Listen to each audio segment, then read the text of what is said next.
welcome everyone to the Waste Advantage Safety Summit. We are excited to have you here with us today to discuss the most important issue in the waste and recycling industry, safety. Last year's statistics revealed a very concerning trend, with solid waste collection workers rising to fourth on the list of the Bureau of Labor Statistics' most dangerous jobs. This is a trend that should not continue. The industry needs to be proactive about safety on the job every day. Being reactive is not acceptable if we are to move the needle in the right direction on this issue. The summit is a way to bring people together to address the issues as well as possible solutions, exploring safety culture, available technologies, fire prevention at both facilities and in vehicles, as well as post-collection and an overview of ANSI guidelines and REMA programs. All of these essential components on the journey to becoming safety efficient. Thank you to today's speakers for being here, as well as today's platinum sponsors, Caterpillar and Smart Truck HD. Our gold sponsors, Route Smart, and our silver sponsors, HH Incorporated, SMS 360, Visia, Waste Connections, and Waste and Recycling Workers Week. Let's get started. First up, we have an expert who needs no introduction. David Bitterman, former executive director of SWANA and now president of Bitterman Consulting, who has worked tirelessly on this issue and getting the industry off the top 10 list for more than 20 years.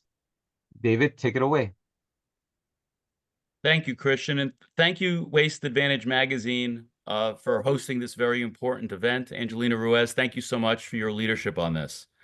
Like many of you, I was very disappointed when the BLS data came out in December and solid waste collection had risen from 7th to 4th on the list of the most dangerous jobs in the United States, the highest level it had ever had in 20 years that this has been a publication by the federal government.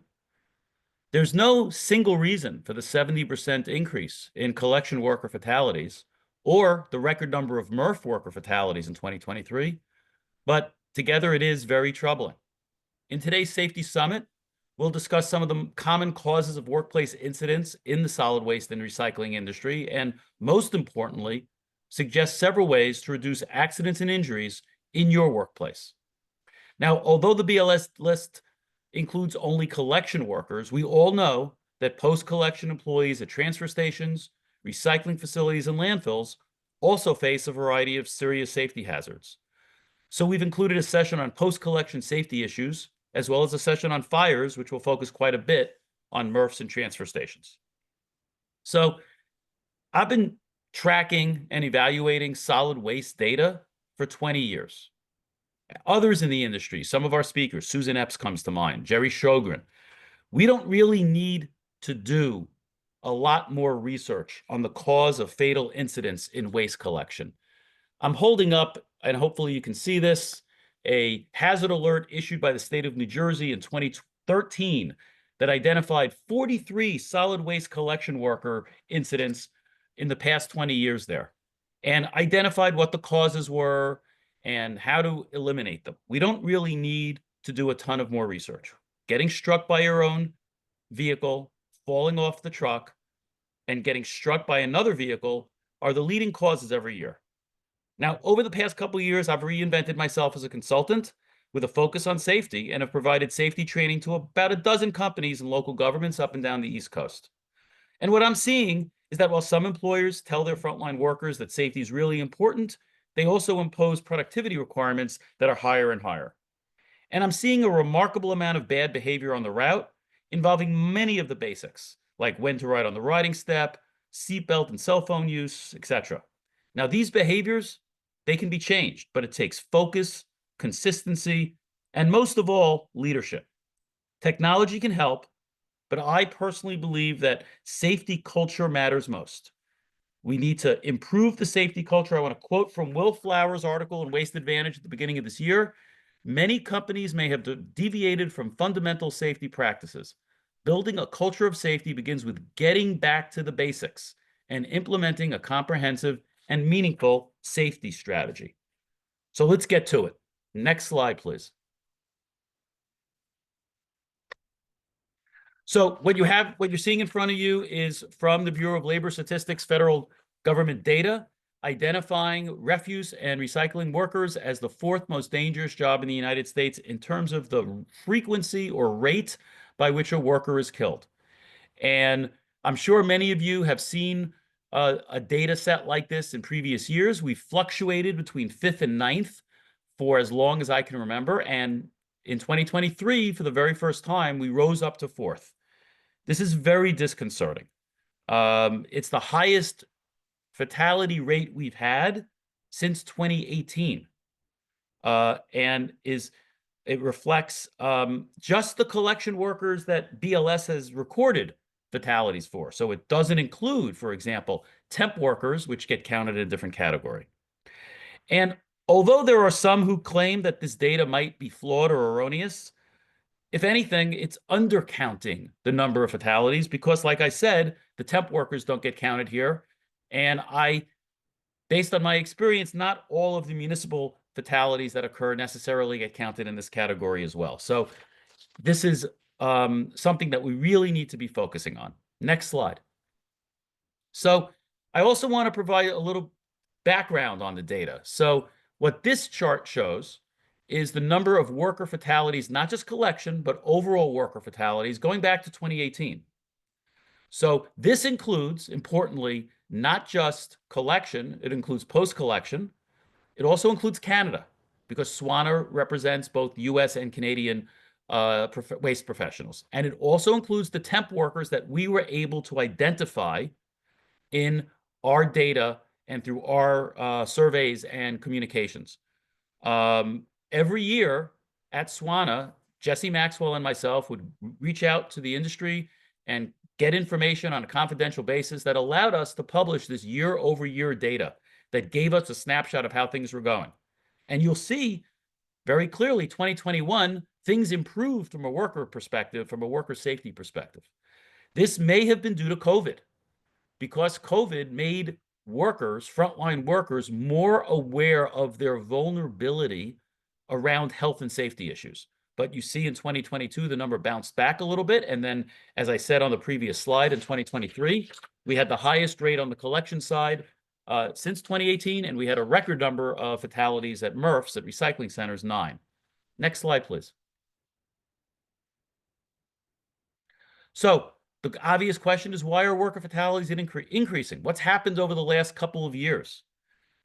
There's no exact answer to this, but based on my conversations with industry experts and others, some of the possible causes include the fact that the economy's been improving. So we've had, not record-breaking economic growth, but pretty strong 2 to 3% economic growth for the past now 4 years. And that means more trash and recyclables are being put out by customers, which means that there's routes get longer, garbage gets heavier.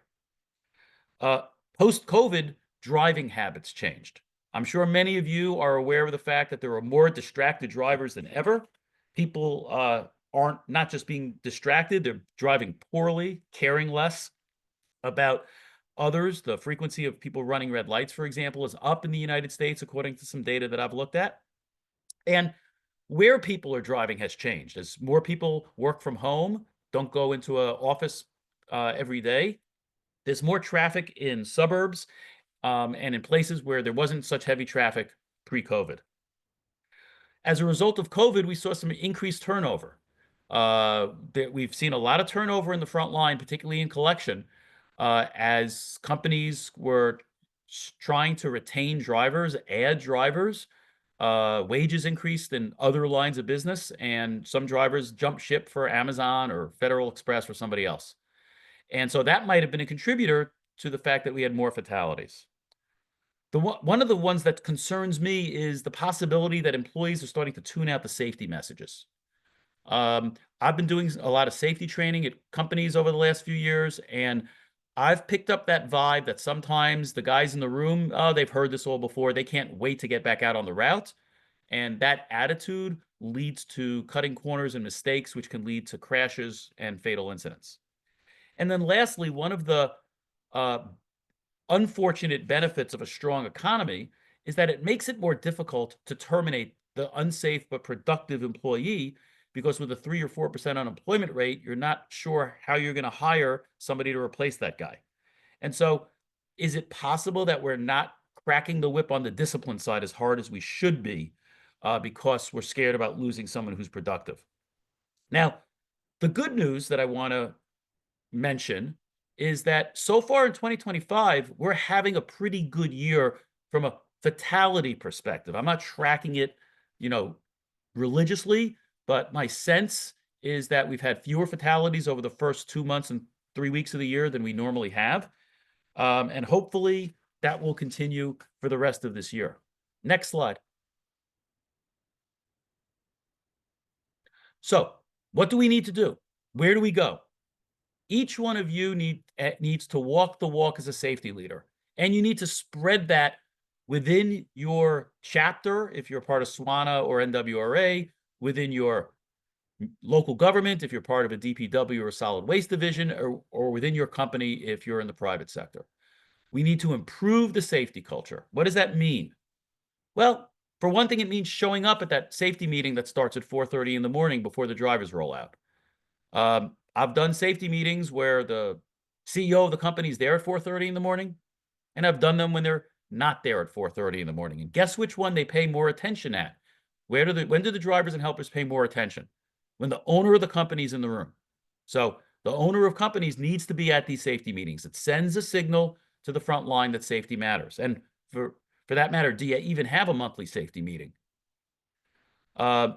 Don't think that, oh, if you've got a safety problem, you can just hire a safety manager and wow, everything's going to just get solved magically and collisions and claims are going to go away. It doesn't work that way. The safety manager is a tool to improving your safety culture, but culture starts at the top. And the third bullet here is really important. We need to communicate to all levels of your organization that safety is more important than productivity. Do it safely or don't do it at all is something that I read in somebody's email was their tagline. And I think that's a very wise statement. It's really important to know how you're doing on safety as well as you know how you're doing on productivity, lifts per hour and vehicle miles traveled and all the other KPIs that you look at. You should be thinking about KPIs in terms of safety as well. And if you don't have a safety dashboard, I strongly recommend you think about getting one. Another element to a good safety culture is communicating consistently, repeating it, and being innovative. Sometimes bring in other voices, outside speakers, to help communicate and reinforce your safety program. And focus on training. You got to do training for new hires. You need refresher training periodically. Your supervisors need safety training so they understand what rules they're enforcing. And sometimes people aren't going to be great at what they do from a safety perspective. And you're going to have to do some one-on-one coaching. Maybe you have dash cameras that show unsafe behaviors. You need to do one-on-one coaching to help those folks. Next slide. So at the end of the day, how do you change unsafe employee behavior? You make it personal. Okay. Not everybody's motivated by the fact that, oh, you're going to get fired or you're going to get a letter in your file. You need to remind your employees that their unsafe behaviors are putting them at risk and their families at risk because most of your workers are the breadwinners for the family. And if they're out of work or dead, it's very bad for their kids' birthday parties and all the other important events that we all live for. And I use some visuals. If you go to the next slide, I use some visuals to reinforce this. This is a sign that I saw in Fairfax County, Virginia, that was made by the kids of the workers. It's a fantastic way to reinforce to the workers, hey, I work for myself, but I also work for my family. And this was posted by the time clock back when we had time clocks. And if you go to the next slide, you'll see another good picture. This is a picture that I use when I do safety training in the New York City area. That's a municipal truck that flipped onto the highway near the Lincoln Tunnel on a Friday afternoon. And you put something like this in front of the front line, it gets their attention. It keeps their attention. You explain to them why this happened. And this is a way to get them to change some of their unsafe behaviors because it was unsafe behaviors that led to this incident. And let me go to another slide and we'll move on. Unsafe behaviors are very common. This is a picture that was taken by a friend of mine on Long Island on Thanksgiving weekend last November. He sent it to me and said, David, you need to see this. And the irony was that I was about 11 miles away from where this happened at the time. This is a guy riding in the hopper on a major road on Long Island, going from one place to the other. This is not safe. This is not how you're supposed to do the work. Yet the driver tolerated it. The helper thinks it's okay to do. We can't allow things like this to happen. Last and final slide. So a couple of concluding thoughts. What should you be doing? Well, you're going to hear a lot over the next couple of hours about specific ideas. My specific recommendations are look at your data, figure out what your most frequent and severe incidents are, figure out what contributed to them. You can't solve everything. Prioritize what's most important. Look into operational and technological changes that can reduce safety risks. Do you need to think about having a different truck? Have an ASL instead of a rear loader, for example. Do you need to look at routing differently? Maybe you don't route just for speed, you route for safety as well. Improve your safety culture, talked about that. Look for partners and resources. There's a lot of information out there. The associations provide good information. Insurance companies and brokers provide good information. But at the end of the day, we can't accept that our safety record, our frequent accidents, collisions, and injuries are just the cost of doing business. And we together need to commit to getting waste collection workers off the top 10 list. So that was my opening remarks. And now we're going to start the session on changing the safety culture. So this session is going to involve some real great leaders and speakers in the industry as panelists. I'm going to briefly read you parts of their biographies, which are elsewhere on this website, on the Waste Advantage website, and then each of them will speak for a few minutes. After that, we're going to do some Q&A, and if there's time left, we'll answer a question or two from the audience. Our first speaker is Sean Mandel. Sean Mandel is the Vice President of Safety and Risk Management at this little company you may have heard of called Waste Connections. Sean's been in the industry for 30 years, started with BFI, was at Republic, now at Waste Connections. He's the co-chair emeritus of the NWRA Safety Committee. He's been a member of SWANA's Safety Committee. He's a member of the ANSI Z245 Committee. And most importantly, he's a safety warrior and good friend. Paul Zambrata will be our second speaker. Paul is a safety leader from Borough-wide in New York City.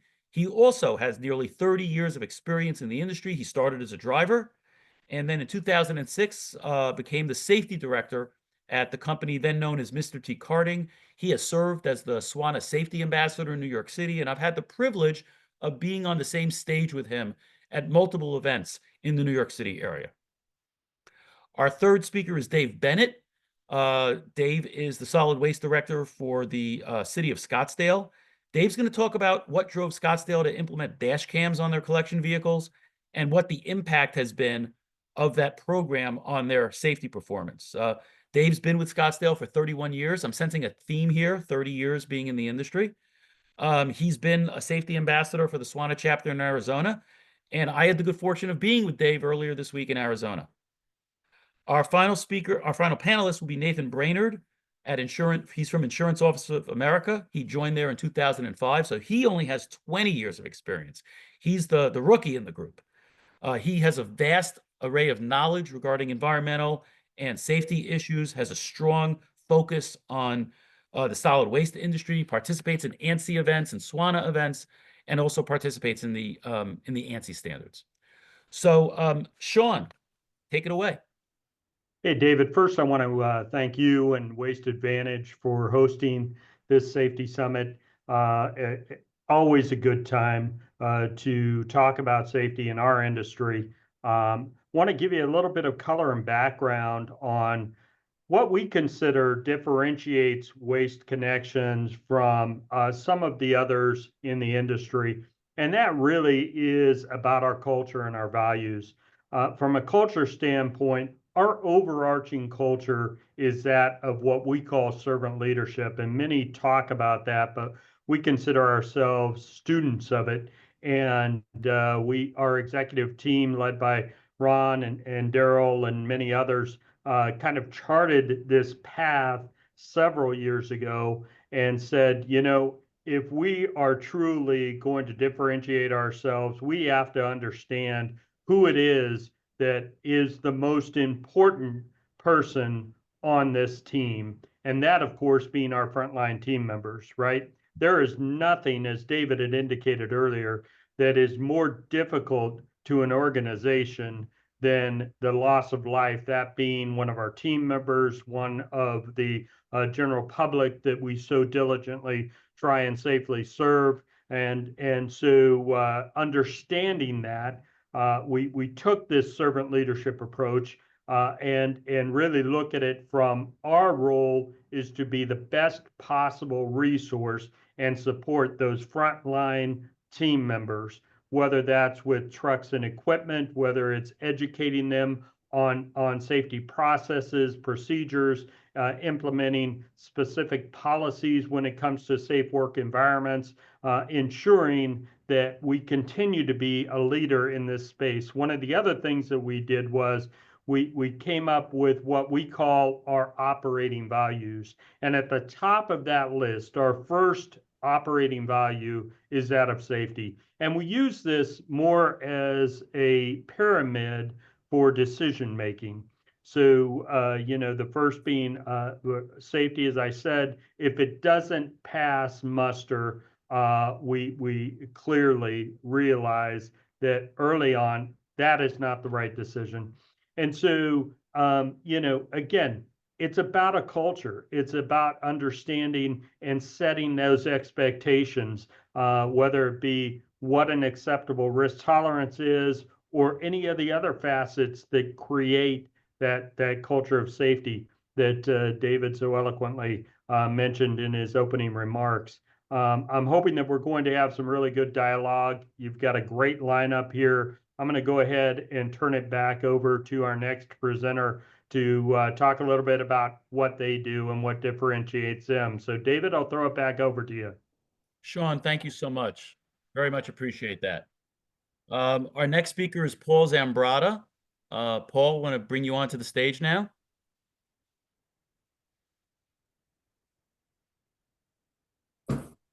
Thank you, Paul. Take it away.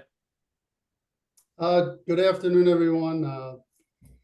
Thanks again to Waste Advantage for putting this together. There's a lot of information that a lot of people in the industry may or may not know because so many businesses are unique. Us in particular, we won a few awards in the city of New York in their recent commercial waste zones, and one of the things that we've had to evolve with, I mean, not that it was so much of a drastic change, but there are waste rules and regulations in the city of New York, particularly in safety and training, the prerequisites for working on the truck. And we found that you just have to keep things relevant. If you're going to be using safety videos and slides from 10 years ago, it's time for a refresher. We recently merged Mr. T. Carding and Borough-wide Recycling together as part of that waste bid. We've been doing a lot of safety training together, myself and MJ Christina, who we work closely together with on the training. And I found that it's a great experience to get someone else involved because you learn something new every time you do training and you can add a fresh perspective to it. You definitely need to get all of the employees involved because if they listen to it for 16 hours and they can't demonstrate it, then they clearly didn't understand what you were talking about or they lost interest in you. Doesn't hurt to talk about the Mets and the Yankees every so often. That seems to get everyone's attention. There were a few slides in there. I think, let's see, Christian, do you have the slides available? Oh, there they are. Okay. So the first one shows the Department of Sanitation logo and our logo. That's just in regards to the commercial waste zones that we're involved in. Next slide, please. And this is one of the newer pieces of equipment we put on the road. I think it's called a quick tip. It's just a safer way to dump containers. A lot of the companies around the US are probably very familiar with this. Anytime you introduce new equipment into your fleet, you need to keep it relevant. You need to get the employees involved. Let them touch it. Let them show you that they know how to use the equipment. You got to make it fun. I mean, the job in itself is very fun, but can be very dangerous if you don't have the proper safety training. Next slide, please. This is just one of the examples about having your your table talks, your toolbox talks. Sometimes you get the employees when they finish their route, fueling the trucks up. It's always a good opportunity just to get involved and talk about, the positives and not just what we noticed that you did wrong last night. Next slide, please.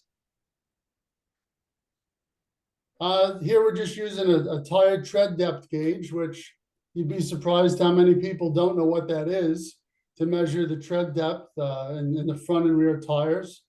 Most times people pass a road test and then they completely forget what 4/32 of an inch is. So again, just keeping things relevant, getting the employees involved, let them tell you, what they've learned, so maybe they can teach you something new also. Next slide, please. And just last, this is one real quick example. This is something that happens very often in the waste industry. Containers get blown away, fall on the ground, and we have to recover them safely. So it's always a good idea to take real life situations, try and replicate them, and have the employees show you that they know how to, recover from situations like this. So I'm going to hand it back over to you, David. Thank you again for the opportunity to let me speak. I hope we can all work together to make the industry safer. Absolutely, Paul. Thank you so much. I next would like to introduce Nathan Brainerd from IOA. Nathan, thank you for taking time out of your vacation to do this. Well, good morning. I appreciate the opportunity to be here. And, this is a very important matter. And I agree with your sentiment earlier about thanking Waste Advantage for putting this on. I think it is an item that probably we know is very important, but don't do enough around the subject matter. My particular focus on all this stuff, I've done insurance for the industry for the last 20 plus years. So I've seen a fair amount of things come and go. And one of the things that I'm really focused on right now, and I know a lot of the insurance carriers are focused on right now, is the aggregation of data, not only as an industry, but as an individual company. And you're never going to have a better data set than your own, because you have the ability to analyze it, slice it, dice it, and make immediate changes and impact to what you're doing inside of your own company to try and be safer. The most honest question that we get is, what can I do to keep my premiums low?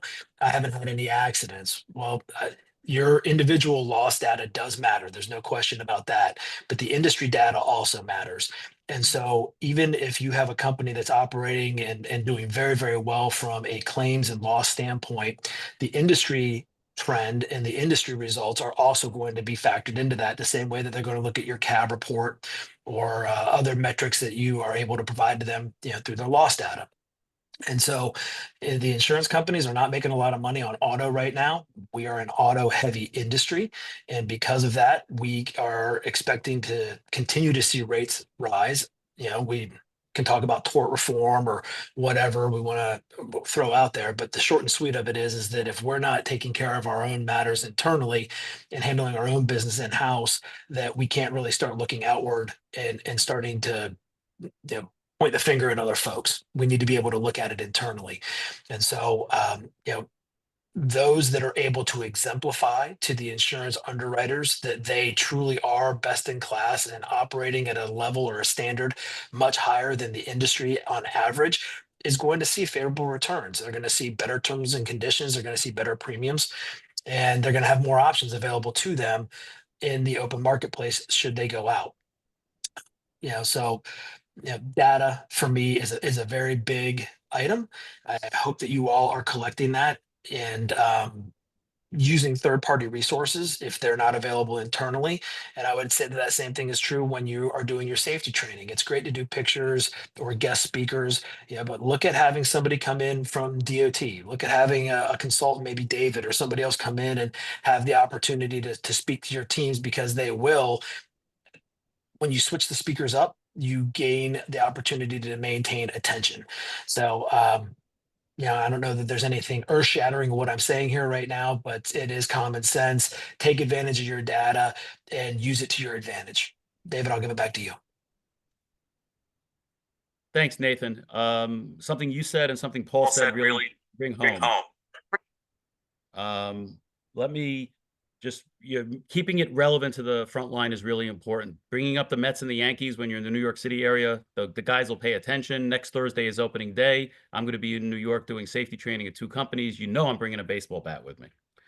But let me turn it over now to Dave Bennett from Scottsdale. Dave, take it away.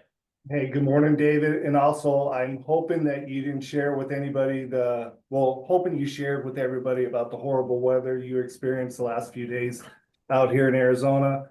But also, I want to thank Waste Advantage as well, and you, David, for inviting me to this event. Very much appreciate it. A quick overview about the City of Scottsdale Solid Waste Program, the services that we provide to our residents and to our businesses. We have 4 collection programs. Each year, our operators collect around 120,000 refuse tons and 22,000 recycling tons. And on annual, we drive around 1.1 million miles. Next slide, please, if you don't mind. All right, so why am I here today to speak? Well, over the last 6 or 7 years, 6 or 7 years ago, we had a less than stellar safety record. What was driving that was in 2018, we had an employee that was critically injured while on duty on the brush and bulk, while performing brush and bulk duties. Thank God that employee's fine now and doing well. And in 2020, we hit a Bentley with our ASL truck. And those of you know, people that have Bentleys have good lawyers. It was a he said, she said accident. And so we lost the battle on that one. And then in 2021, we had a yard fire that was related to a battery box. And we lost 9 trucks to that fire. And as you can imagine, that got pretty costly.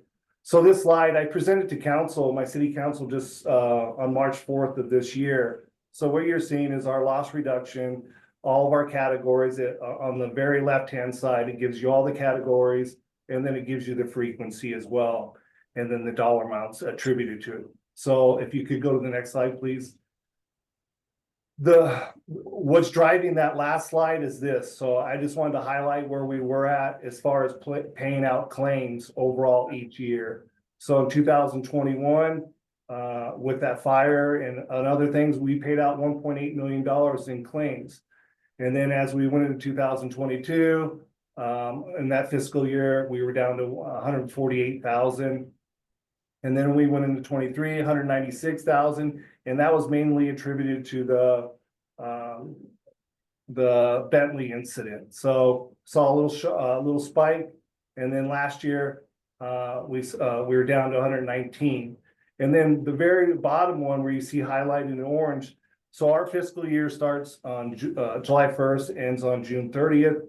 As of February, the close of February, overall claims that we paid out, the dollar amount is $34,000. So you're seeing a sharp reduction in cost, and you're seeing an overall reduction in frequency. So how do we do that? So could you go to the next slide, please?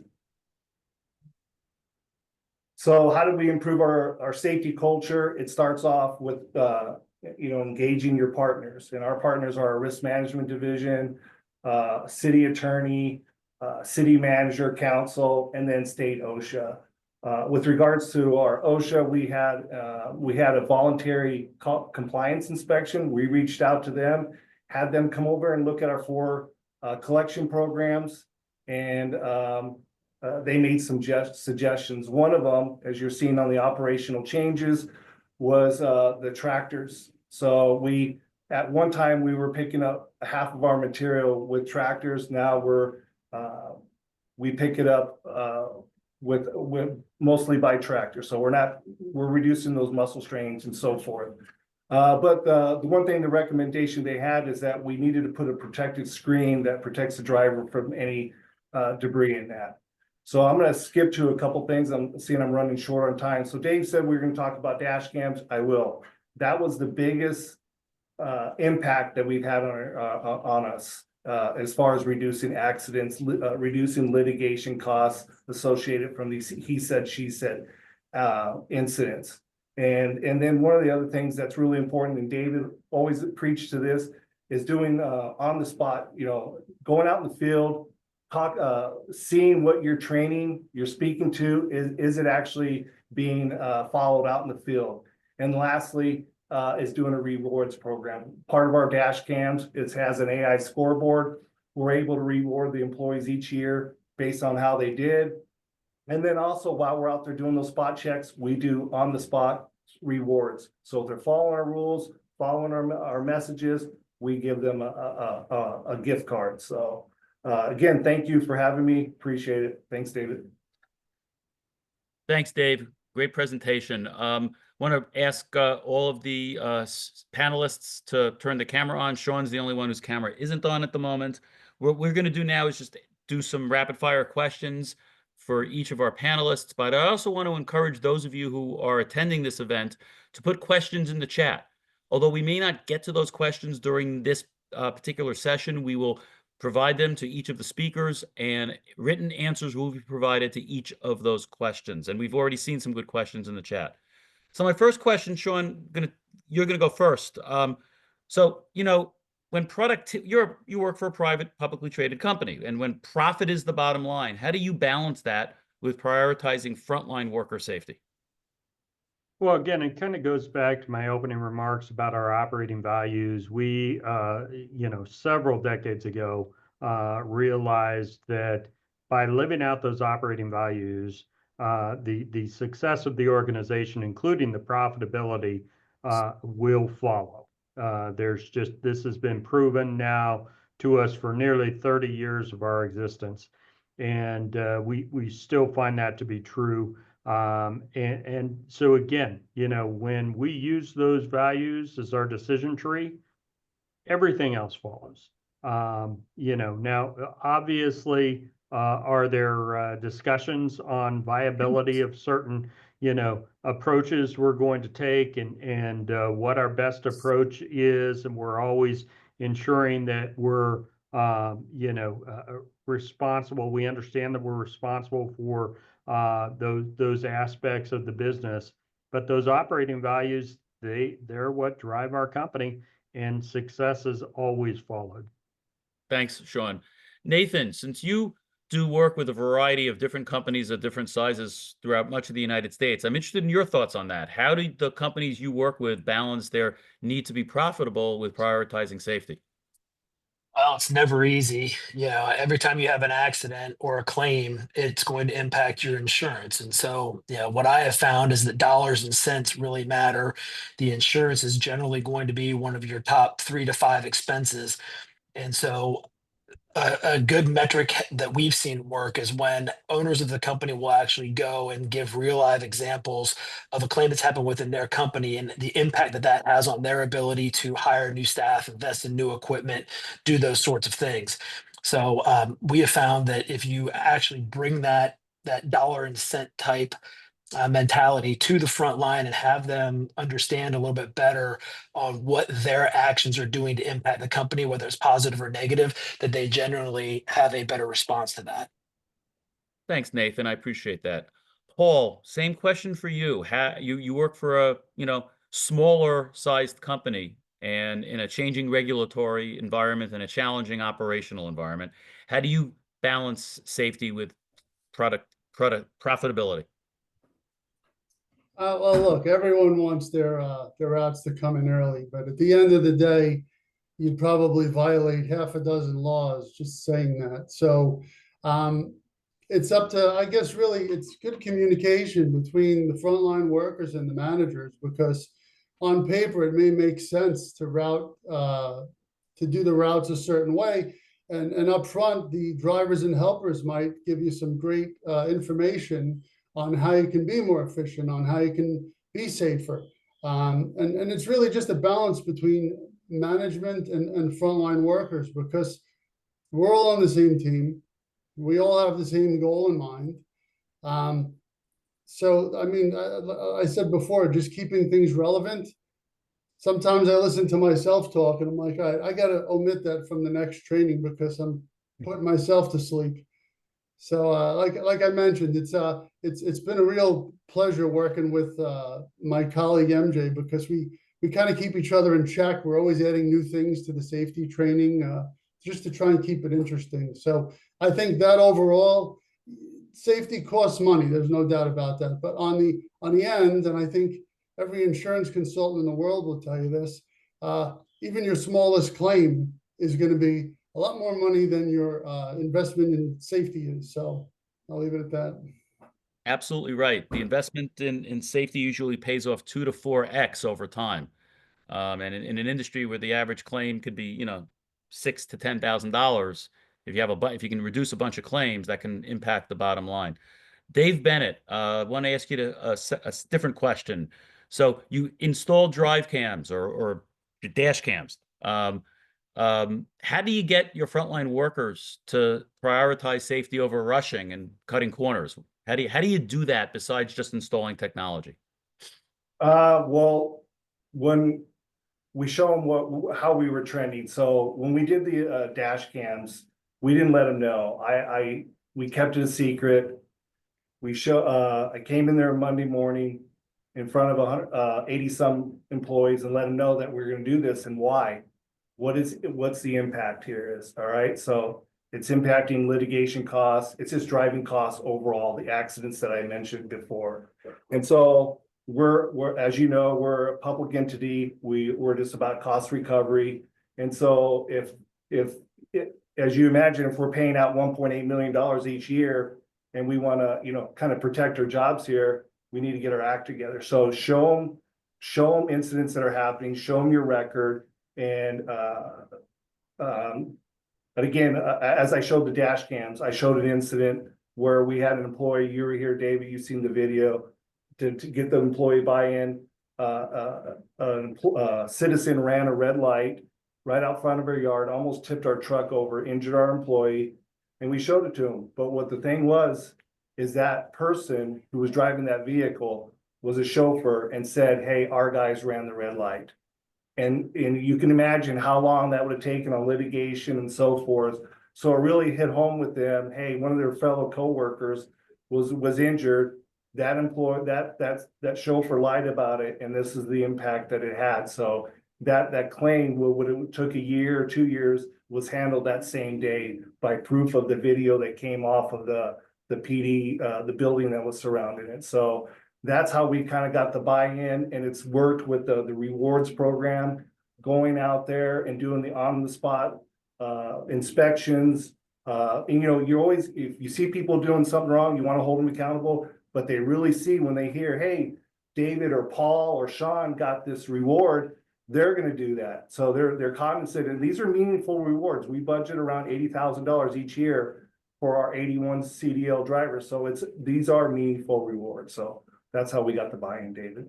That's great. That's great. Thank you for that. So lightning round now. We're going to go around the horn. I want each person to give me about a 1-minute answer to this question, because I'm seeing something like this come up in the Q&A that we're getting from the audience. So what resources are the best tools to use to help you and your teams with safety training and communications? Let me start with Sean again. Yeah, so and Dave was just talking about the onboard event recording technology and those type of systems. And we don't use it just from a reactive standpoint. We use it from a very proactive standpoint. So because of the MVAI advancements in that technology, we're able to capture when our folks are doing good things. And we have what's called hero alerts and give out recognition, to Dave's point earlier. That is just as powerful, if not even more powerful, than when you have to take corrective action on some type of at-risk behavior. And so I think it really is holistically that onboard event recording technology and what that has brought to bear. Thanks, Sean. Nathan, same question. Best resources for safety training and communication. First, I agree with everything that Sean just said. I think that recognizing the good actions is just as important, if not more so, than recognizing the poor actions that folks take into their behavior on a daily basis. But I said it earlier, I believe in different mediums of presentation. So whether it's photographs one time and then a straight presenter the next time and then a video clip the next time or whatever, I feel that if you change up the medium in which the data is being presented, you have a much higher likelihood that people are going to be receptive to it and remember it. Good points. Thank you. Paul, your thoughts on this question?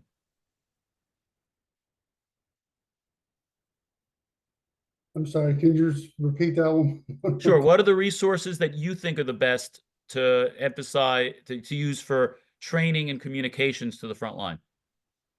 I personally, I think the best are the ones you make yourself. We used to use safety video and training that you bought the CD, you popped it in, and you put people to sleep. And it's, I think when you constantly identify hazards in your workplace, you can use current things that happen, the positive reinforcement.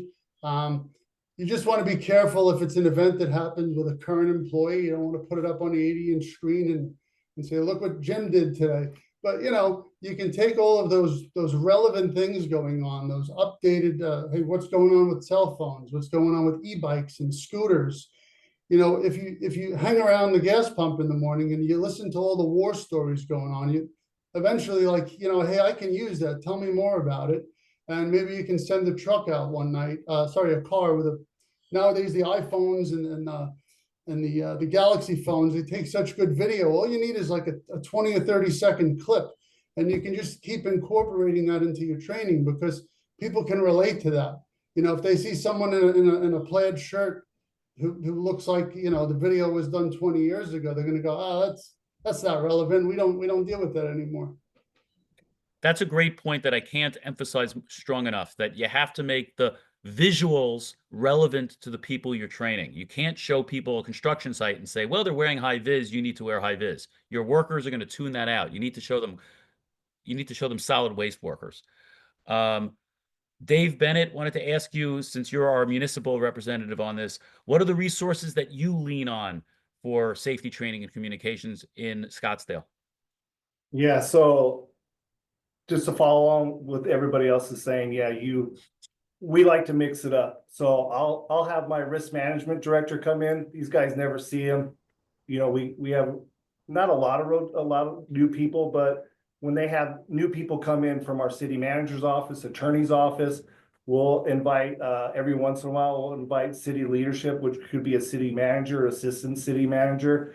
But just doing that, you've come out a few times to our organization. When you have somebody that's new, these people stop and you have an impactful message. They're going to be engaged. They're going to be tuned in. Don't have it 30 minutes, in and out by 5-10 minutes at the most. So that's the biggest thing. But the other thing is that we have a safety coordinator, we have leads, managers, and they're in front of them every day at the tailgate meetings. You, as leaders in your industry, should be down there every once in a while monitoring and seeing what they're presenting. Because if they're just going through the motions, then that message, that's exactly what they're doing. They're going through the motions. So you got to keep on top of that, that they're just not reading something off. They're giving visual examples of, hey, Bob just had an incident last week. Here's how we can learn from it and so forth. So you got to depend on, or every day depend on your overall leadership, which is your managers, supervisors, leads, and your safety people to engage your employees each and every day. Absolutely. That's very, very important point. You need to bring in outside resources. You got to be consistent with your communications. You got to make sure that everybody understands that safety is not just a priority, because priorities change, right? Safety is a core value. It's what we do. We've reached we've reached our time limit on this session. I want to turn it back over to Angelina. Thank you, speakers. Yes, thank you, Sean, Paul, Dave, Nathan, and David for that excellent discussion. We've got a lot of questions in the chat, and they're going to reach out to you personally about the questions that you have. And right now we're going to pause briefly and we'll be right back.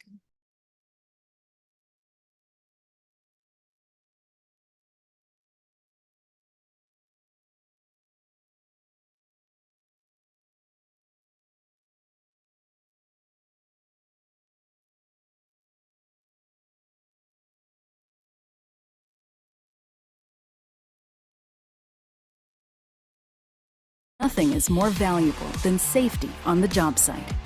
At Caterpillar, it's been our mission since 1925 to not only help you build a better world, but also a safer world.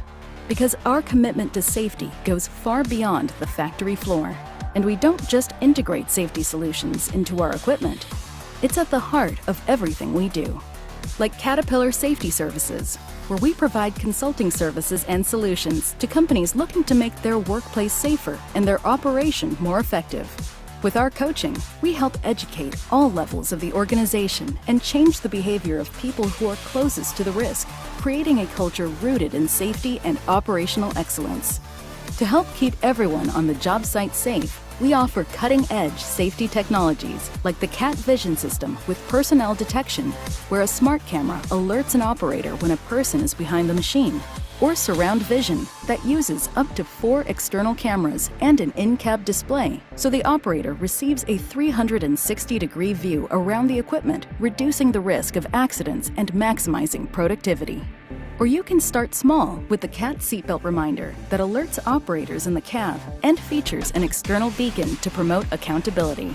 The back office reporting helps to drive change management and a culture of safety for your operation. You can even work safely and efficiently without ever climbing in the cab. With CAT Command, you can operate up to 5 machines remotely, no matter where they are, removing your operators from potentially dangerous situations. Here's the truth. Caterpillar wouldn't be what it is today without our customers. From seatbelt reminders to remote control, we're committed to delivering solutions that help you send everyone home safely every day. Talk to your dealer about your unique job site needs and making your operation safer today.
Hi, I'm Mark Regan, co-founder, president, and CEO of Smart Truck HD. We're one of the leading providers of integrated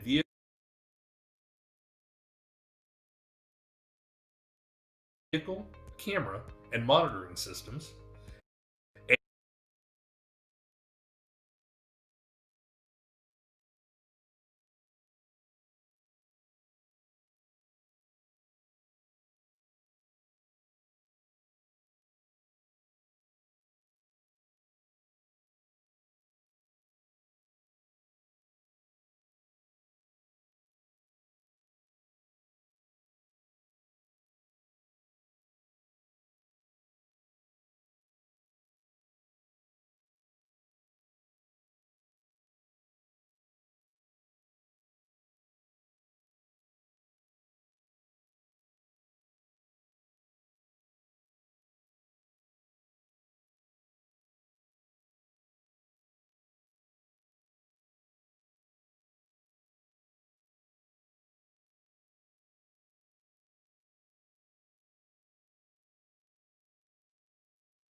Hi, I'm Mark Regan, co-founder, president, and CEO of Smart Truck HD.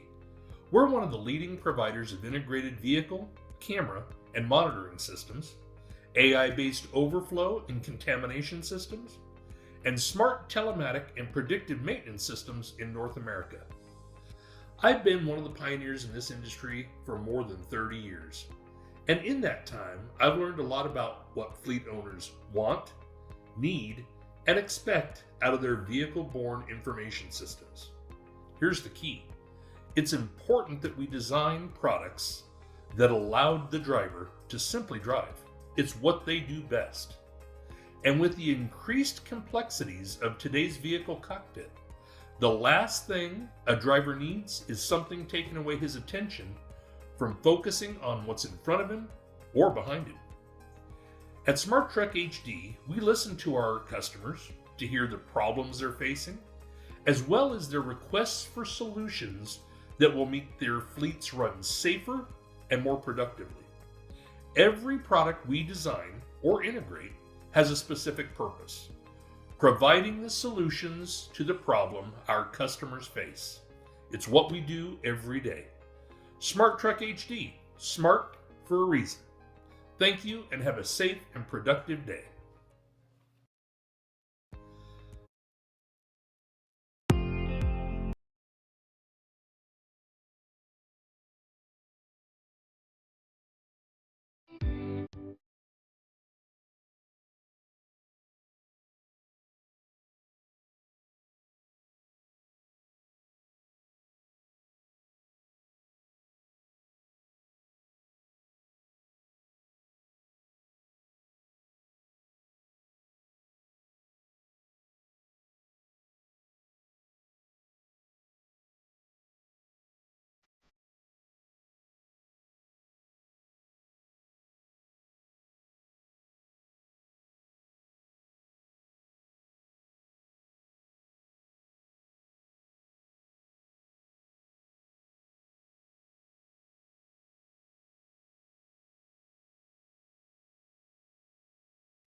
Welcome back. Our next speaker is Susan Epps, Corporate Safety Manager for Waste Connection. She's also currently chairperson of the ANSI Z245 Full Committee for the Safety Standards that apply to all waste and recycling companies, as well as subcommittees for ANSI 245.41 Facility Safety Requirements and ANSI 245.42 Waste Transfer Station Safety Requirements. Susan?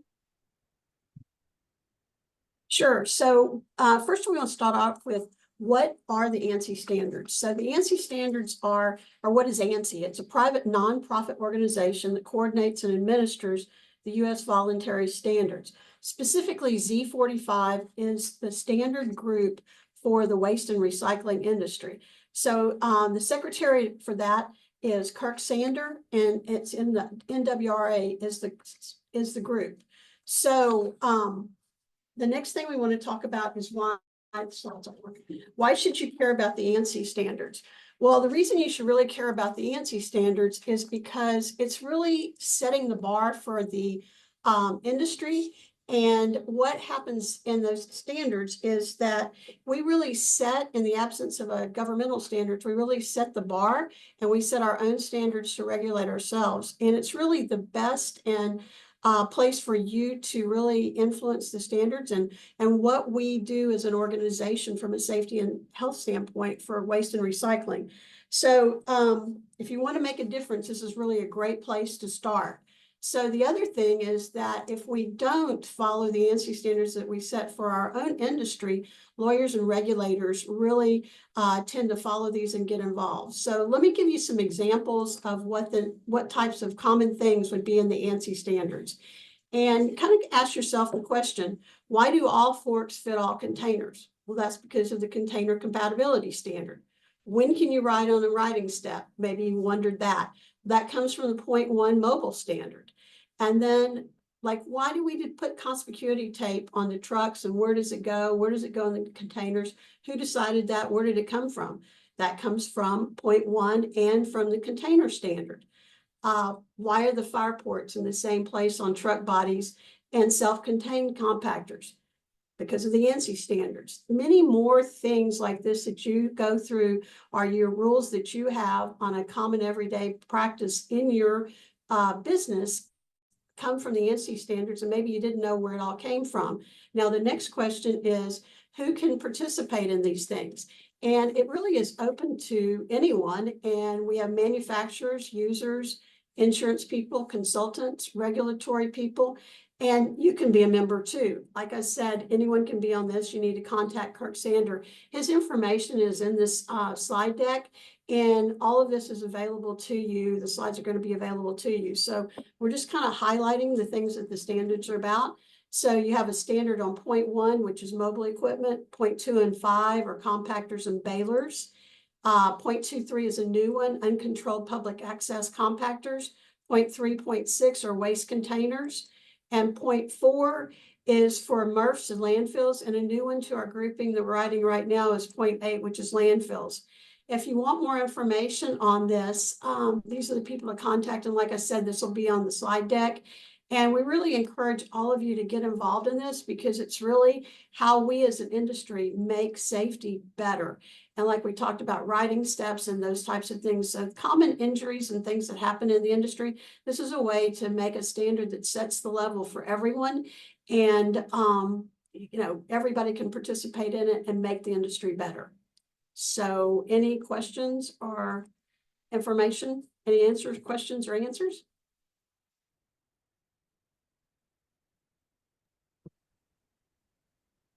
Okay. Thank you, Susan. I appreciate you sharing the information that is so valuable to our attendees.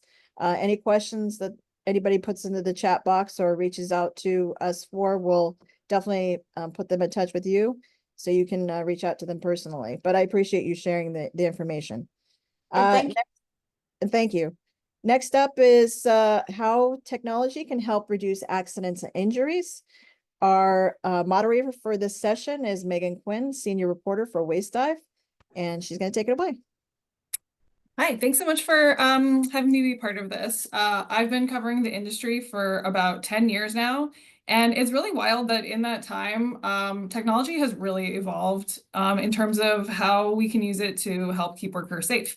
So we have three really great panelists who can speak more about this. You saw some of their videos earlier. But I wanted to invite Mark Regan, who's the president and CEO of Smart Truck HD, to come on and take us away. Let's get into it. Hey everybody, how you doing? My name is Mark Regan. I'm president and CEO of Smart Truck HD, and I'm just going to pull up my presentation here. So one of the things that I wanted to talk about today is vision technology, where it's come from, where it's going, and I was going to talk about a comment that was made earlier about balancing safety and profitability. And what we're really about here and what we're going to talk about is how times have changed. So what you're seeing here on my screen is in the beginning. This was Waste Management 1981. Gary Mosier, who's a Waste Industry Hall of Famer, King Prazen, Ron Silk, Norm Golomsky, they worked diligently to come up with a solution for collection vehicles that actually aided and helped the drivers to do their jobs safer and better. And this is exactly what you're looking at here. This is the very first camera system that was put forward to try to help that particular cause. You can see these are the old CRT monitors, probably weigh about 40 pounds. The camera that they mounted on the back of the truck was actually constructed by taking two pieces of rain gutter and bolting it together. That was actually the first camera system that was introduced, and you can imagine, knowing your own vehicles, how that's changed to what we have today. Excuse me. One of the business cases that we want to look at are these: improve safety, Sorry, Improved Mark, I hate to uptime. interrupt you, but I'm not seeing your screen. I'm not sure if others are. Let me see here. I'm sorry. If everyone else can see it, then that's great. But Yeah, let me get back out of here and make sure that I got you on share screen. I saw it for a second. Let's go share here. Seeing that come in? Success. Yes, I see All right. your desktop. Let me get back here. I'll take a step back and I'll show them this this camera system. Then this was the original camera system that was put on a waste management vehicle back in 1981. And I won't go through all the information. It's just interesting to look at the size, the limited design of what was available back then. So it's really come a long way. And what we're looking at doing now is building a business case that allows this technology to have a new role in the market space. So with improved safety, brand protection, driver retention, improved uptime, reduced maintenance cost, and one of the big ones is revenue generation. So earlier they talked about balancing safety versus profitability. And we've got a new twist on how we do that. So when you look at technology and integrations, for the longest time, camera systems have been a real mainstay, specifically in the waste industry, on how you aid the driver in being safer, protecting the public, and doing his job better. And they were really kind of limited in a great sense to just that.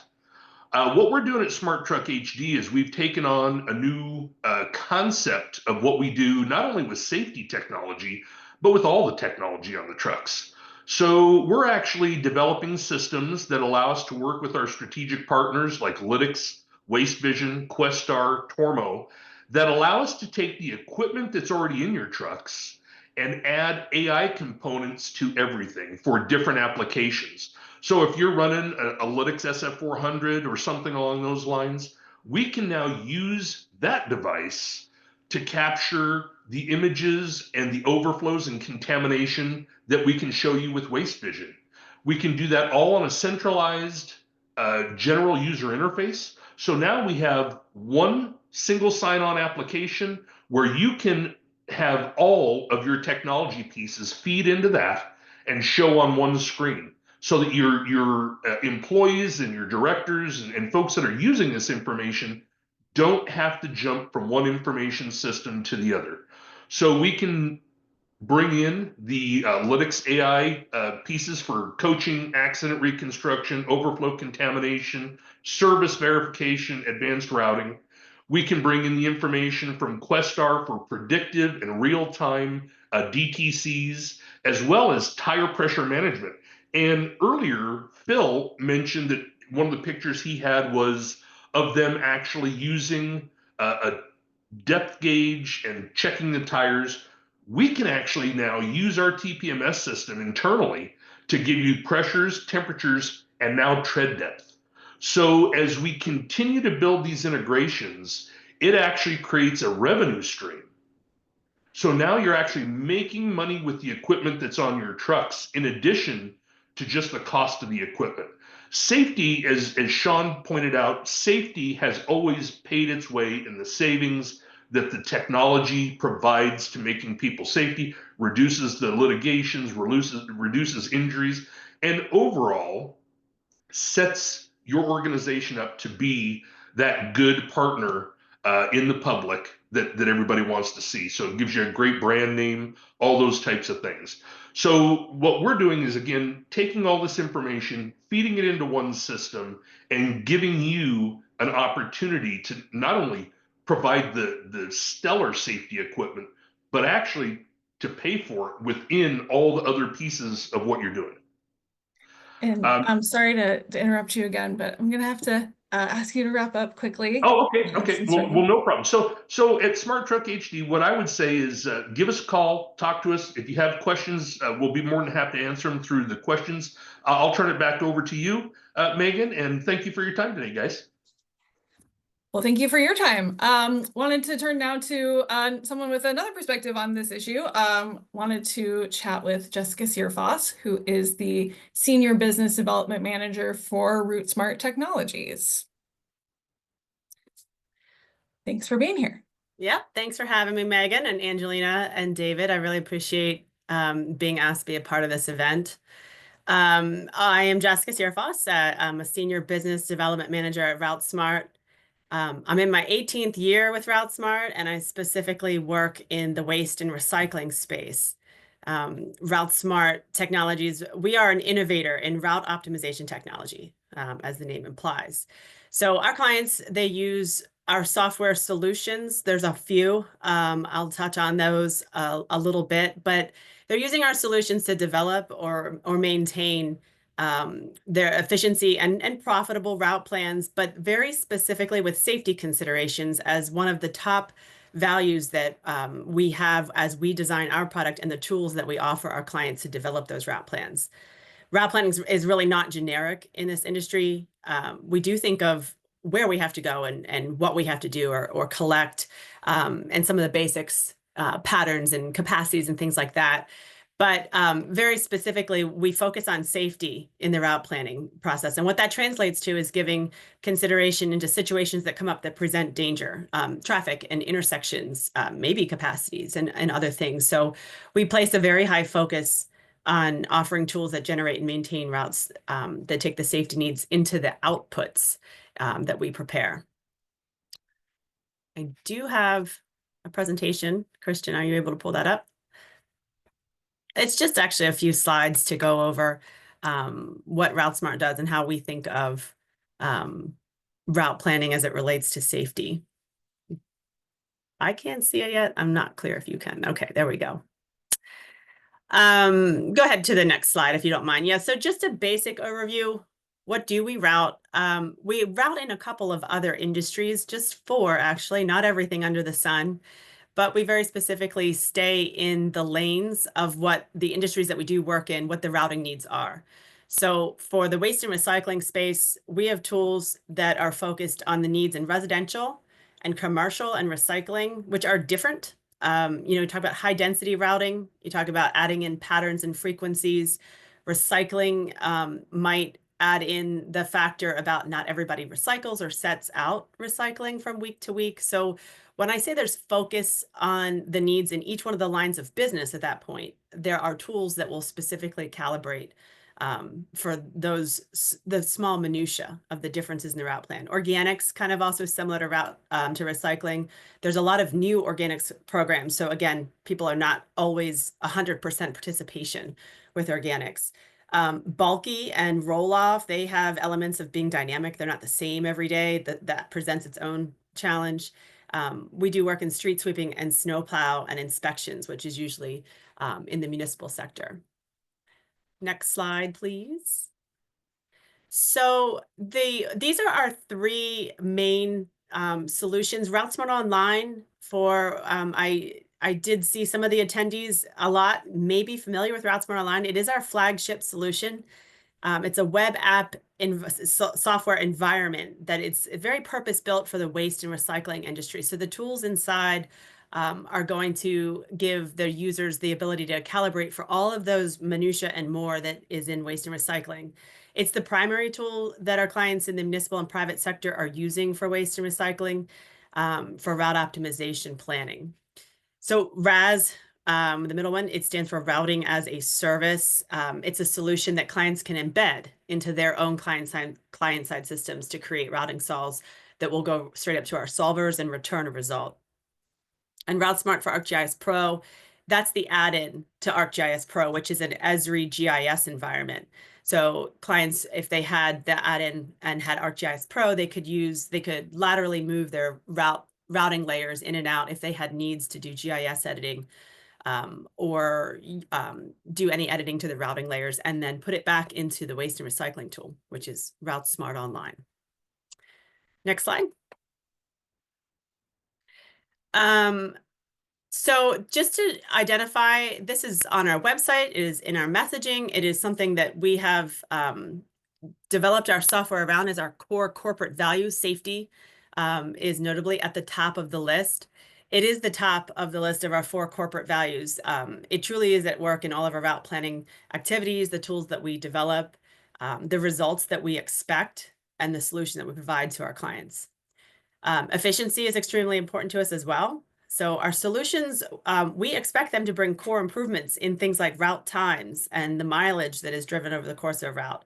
So at the core, we do expect and to improve efficiency in many areas, and we can touch on that too.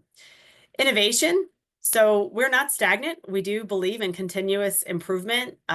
The software itself is rooted in operations research. So academia was our core starting point for this. And we place an emphasis on continual product developments. We have an entire product development department, unlike other solutions where it is what it is and you get what you get. We are a software company that is constantly providing some of our revenue back into product development. We're listening to our clients and trying to understand what their needs are. We understand needs change within the industry as well. So we are enhancing and providing new tools and hopefully offering innovation in those tools. And relationships. So our clients are not just customers. We establish relationships with the clients that we work with. We are a company that works directly with our clients. So we're listening and asking, which is actually how the majority of our enhancements or product development is driven, from the client need and the feedback and the request. User conference, just picking up the phone and talking about a routing challenge. We are establishing a relationship with our clients. It is our core value of ours to work directly with our clients over the course of time, not just in the beginning of the project, but to provide value and improve efficiency and respect the safety protocol as well that is necessary. Next slide. So some of the safety considerations. So when I talk broadly about having tools and enhancements, what are some of the things that came to mind as I tried to build a quick preview of what we do offer? Things like right side routing is a huge safety consideration.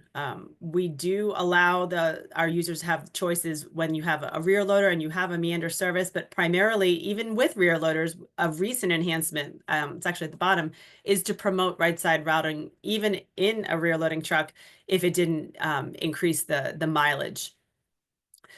Turns by street classification is a fancier way to say that we don't want to promote, we want to promote avoiding left turns, especially if they're going to go across lanes of traffic. We want to avoid dangerous intersections, things that are known. If you want to, you can promote different types of turns or decline turns, especially at intersections if you would. Otherwise, it's a legal intersection for a truck to make a left turn or to use, but you want to discourage that from being built into the route plan because of the accident or the safety history. Those sorts of adjustments can be made. I'd already mentioned encourage the same side service for rear load trucks. These are some of the a recent improvement that we just incorporated into the software. Next slide. Oh, sorry. I'm gonna have to.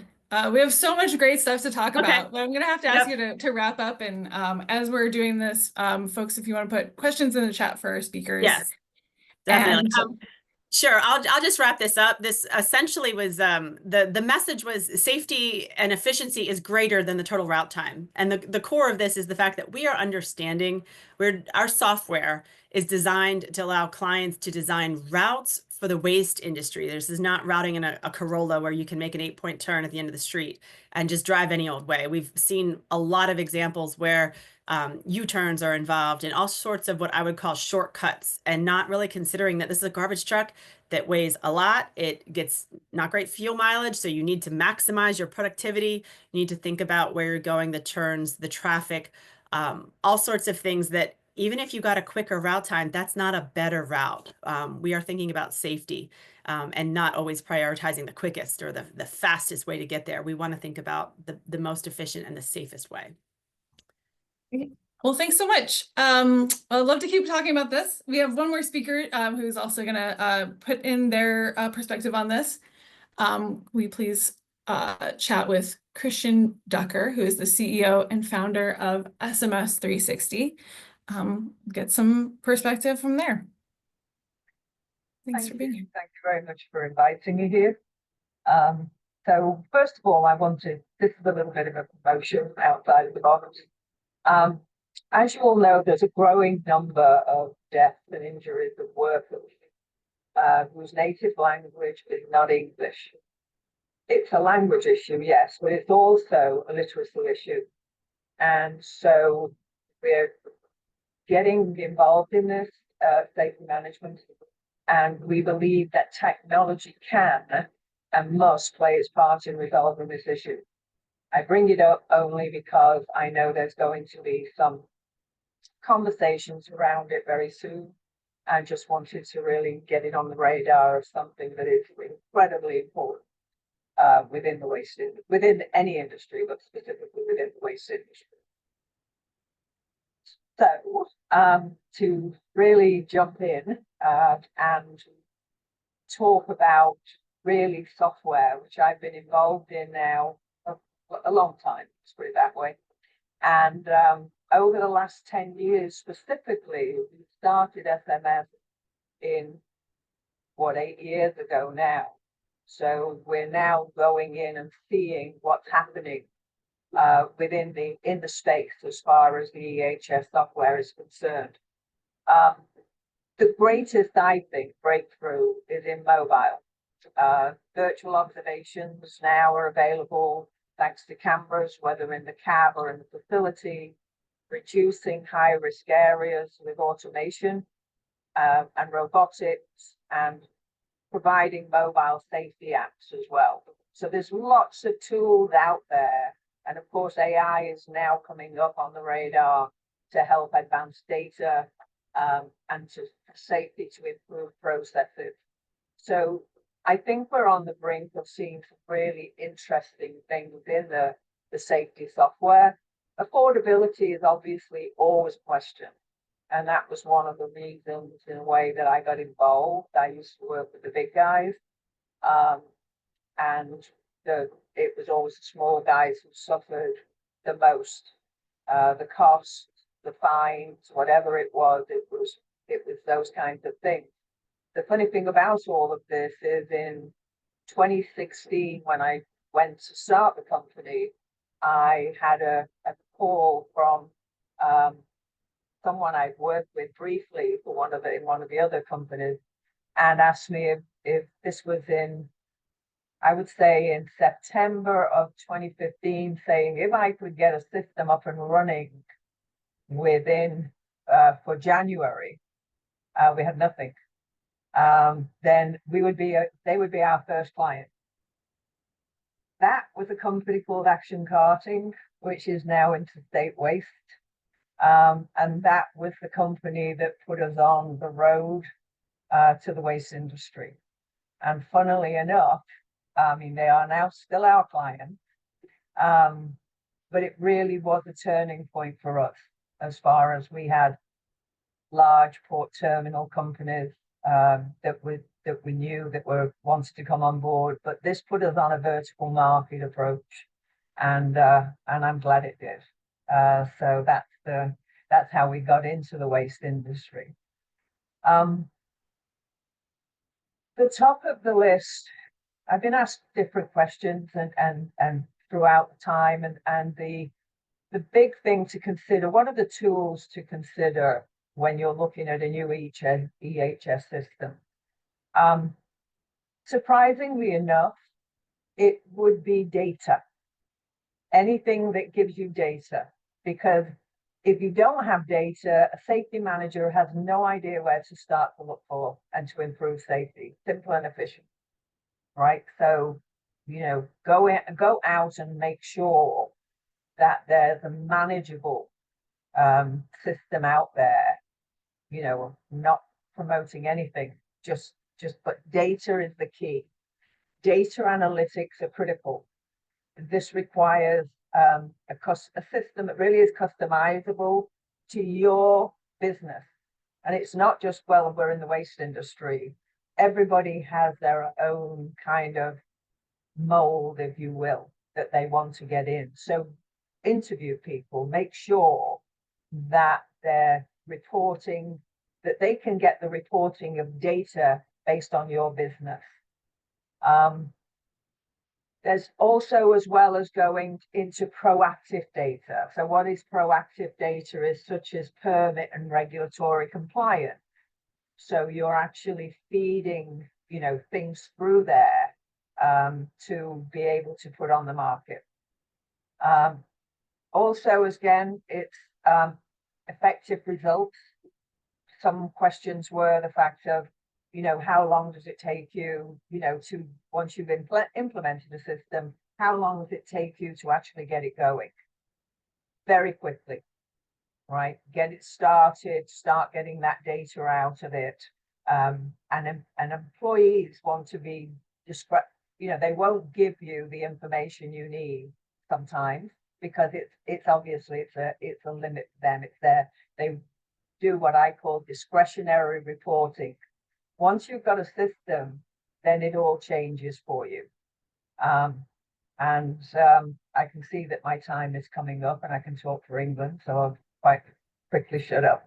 The higher the number of incidents and injuries a company recognizes, the more drastic and quickly, when you put a system up, you will see a reduction in both the number and the severity, because people ignore the small stuff. If they don't have a system, do I really need to put this down? Do I really need to say that this was an incident? Maybe not if you don't have a system. If you have a system, you have to, and you will do, and you'll start to realize the importance of it. And so I think in the mitigation of the big brother syndrome of regulatory compliance, you've got to be totally transparent. Go along with your OSHA reporting, get all your information into a system, get it ready, get it on time. Don't play games. They will catch you. And so they should, because lives depend on what you are doing when you pick a system out. So, okay, I'll stop you from having to put the flasher up there, Megan. Thank you.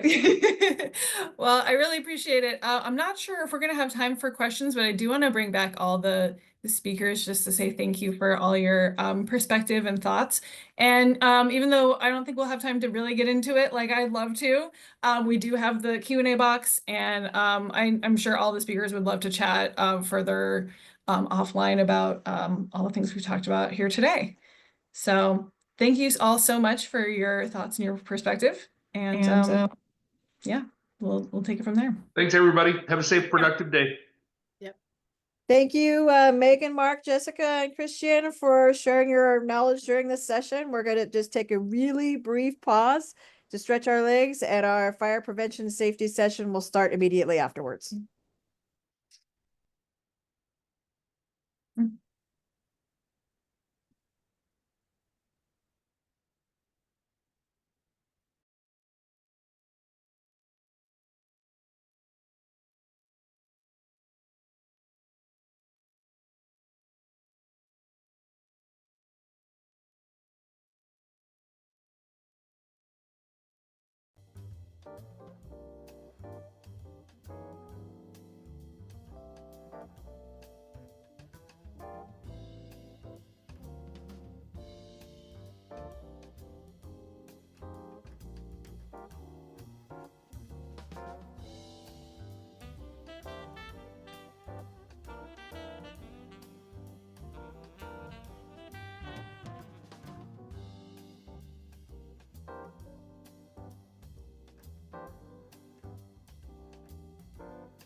Welcome back. Our next panel, fire prevention in trucks, MRFs, and landfills, will discuss how fires in waste facilities can be prevented and responded to quickly to minimize property damages and injuries. Michael Hughes, VP of Safety at Casella, is our moderator for this session. Michael?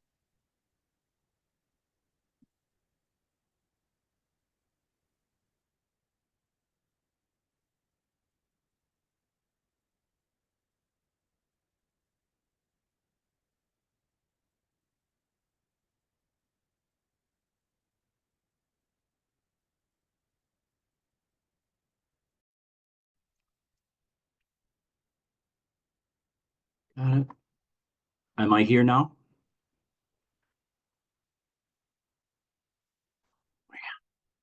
Yes, you are. I am. Beautiful. Okay. So my name is Michael Hughes. I am the VP of Safety for Casella Waste. I'd like to introduce our three speakers. Chris Ball, Vice President of Environmental Health and Safety for WM. I have Ryan Fogelman, who is partner at Fire Rover. And I have Rajav Mercedes. I made him, but I didn't do that very well, Rajaj. And he's with Vizio. So our first speaker today is going to be Chris Ball. Go ahead, Chris. Great. Michael, I'm assuming you can hear me okay? I can, yes. Awesome. Well, thank you all for joining in on this great discussion. You all, I think, know WM pretty well. I'm one of a team of about 65,000 people now that we have gone through the process of acquiring Stericycle.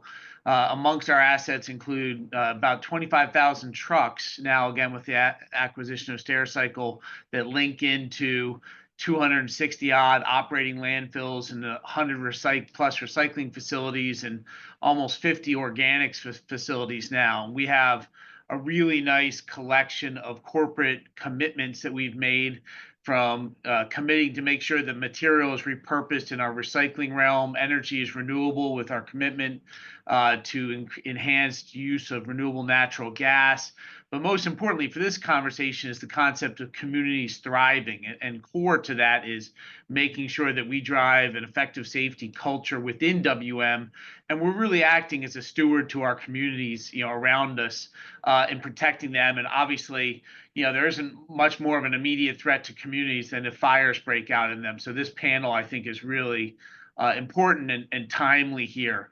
For purposes of introductory remarks, I'll just say, with our collection of assets, from collections to post collections out to the MRFs, et cetera, we are faced with the challenge of fires in all those aspects.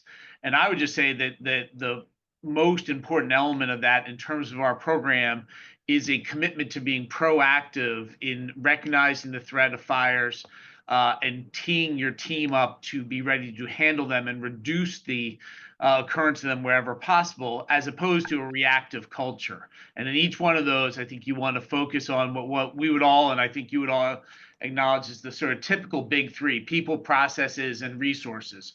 And I would say resources / technology in that realm. On the people front, first and foremost is always your people, right? So you ask yourself at the threshold, how are you training and resourcing your people to either identify the risk of fire and or respond, to those risks here? So is training a key component of how you onboard, for instance, a new driver, focusing on the collection side? Drivers in particular really need to know their equipment, what fire suppression is available to them, their routes, what are the right protocols to handle? Is there a safe location for that driver to dump a load if that's ultimately what is needed to deal with that? And so really look at that sort of training aspect out there. 1 minute, Chris. As you move forward. The second part of it is customers. I'll just put a quick shout out there to compliments to NWRA and SWANA. If you haven't seen the NWRA and SWANA statements, both on fire prevention generally and lithium-ion batteries particularly, use them, check them out. They're very worthwhile. And then think about how you can reach out to your customers. Are there leave behinds? Are there materials you can leave in billing, et cetera, that can help drive better public awareness about the threat of lithium-ion batteries? And then lastly, I'll just talk about processes quickly. Really look at, if you're driving a fleet operation, everything from pre and post trip inspections to degreasing schedules, fleet reports. The more data you can use, hearkening back to the last speaker, the better off you're going to be. And there are a lot of levers you can pull, try and reduce the threat of fires in your fleet. And as a pivot point, I'll just say on resources, I'm intentionally leaving this kind of field up to Ryan and Raghav, and we'll only add that, you know, it's our collective responsibility to always look at technologies that can improve safety. Fire prevention is core to that. We've got a great partnership with Fire Rover, implementing their systems across a whole large suite of our assets. And we're also constantly looking at technologies that can detect lithium-ion batteries in loads, in MRFs in particular, and respond to fires. I think we as an industry need to all lean in on that. So I'll stop Thank you, there and Chris. turn it over. Thank you.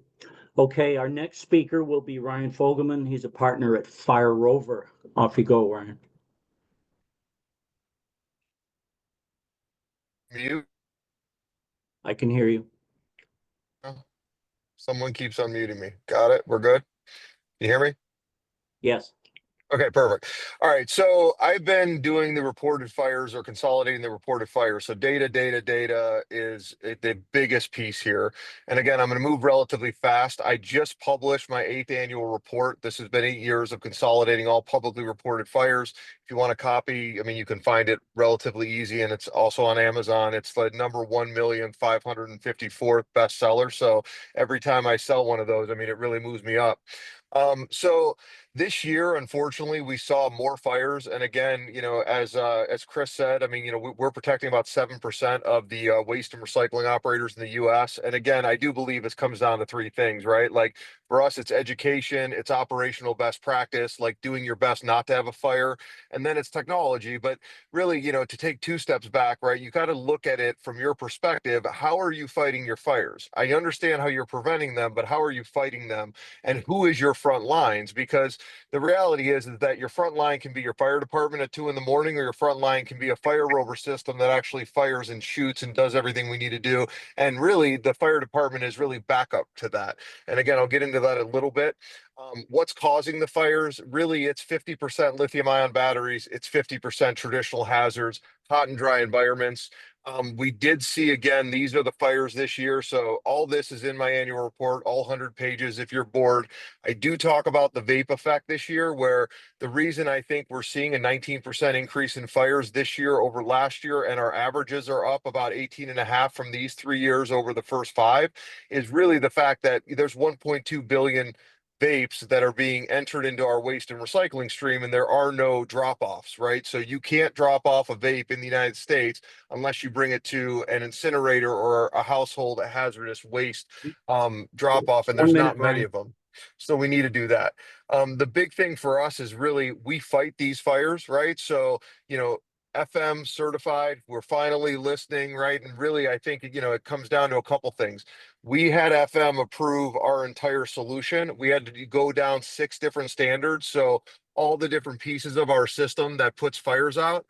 And again, we put out more fires than anyone else in the world. And this is where you look from front lines. It's one of our continuous flow systems. And what happens is we look at it, we verify it. And again, the Fire Rover, we have agents that verify, look, and actually react and become that fire department. And really what happens when the fire department gets there, they really pull up next to us because it's full of smoke, it's full of heat. There's so many different things. We're still in a better position in a lot of these locations that we're in, waste, recycling, and a ton of other inherent risks. So we are really the front lines 15 of seconds. we are really the front lines of the way the world's approaching fighting fires, and the waste and recycling industry in the U.S. and Canada has been on the front lines of, you know, really supporting us. And I appreciate everyone who has, and Chris as well. Thank you so much. Thank you very much. Rajav, I'll introduce you now, CEO of Vizio. Please take off. Hello. Ryan and Chris have set the bar high, so I'm going to try and keep this short and sweet. Nice to meet all of you. My name is Raghav. I'm the CEO at Vizio. Long story short, we build accurate material intelligence platforms for large-scale MRFs, e-scrap facilities, waste energy companies.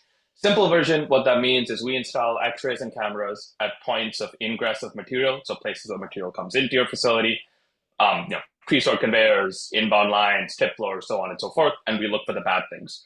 Lithium-ion batteries, propane tanks, acetylene tanks, toner cartridges, needles, anything coming into the facility that is non-conformant, that's going to cause damage, that's going to hurt people, that's going to produce undesirable effects. The goal is to identify it and alert people on site to actually get that out of the material stream. So we do that either by pointing lasers at the items or by using an app to actually alert. Couple of examples of things we have in the field is cameras and tip floors that detect things like water heaters or propane tanks, notify people via mobile apps so you can get it off the tip floor, x-rays on pre-sort lines at places like Rumpke and a couple of the other leading work providers in the country, so we can actually detect lithium batteries even through burden depth and point a laser at them so that you can actually move it off the system. Rumpke pulls 20 to 40 batteries a day, which is a fun side effect. Can also look for differences in material streams, slightly less valid, but the goal is we find non-conformance coming into facilities, be it on the tip floor, be it on the conveyor line, or sometimes be it on the scale, which is something that we're currently testing out, and actually identify these items as they come in. The goal is to provide a complementary solution to after the fire is already up and running, which I think people like Ryan are covering very well, and to try and help people actually identify these items before they come in and keep it out of the plant to begin with.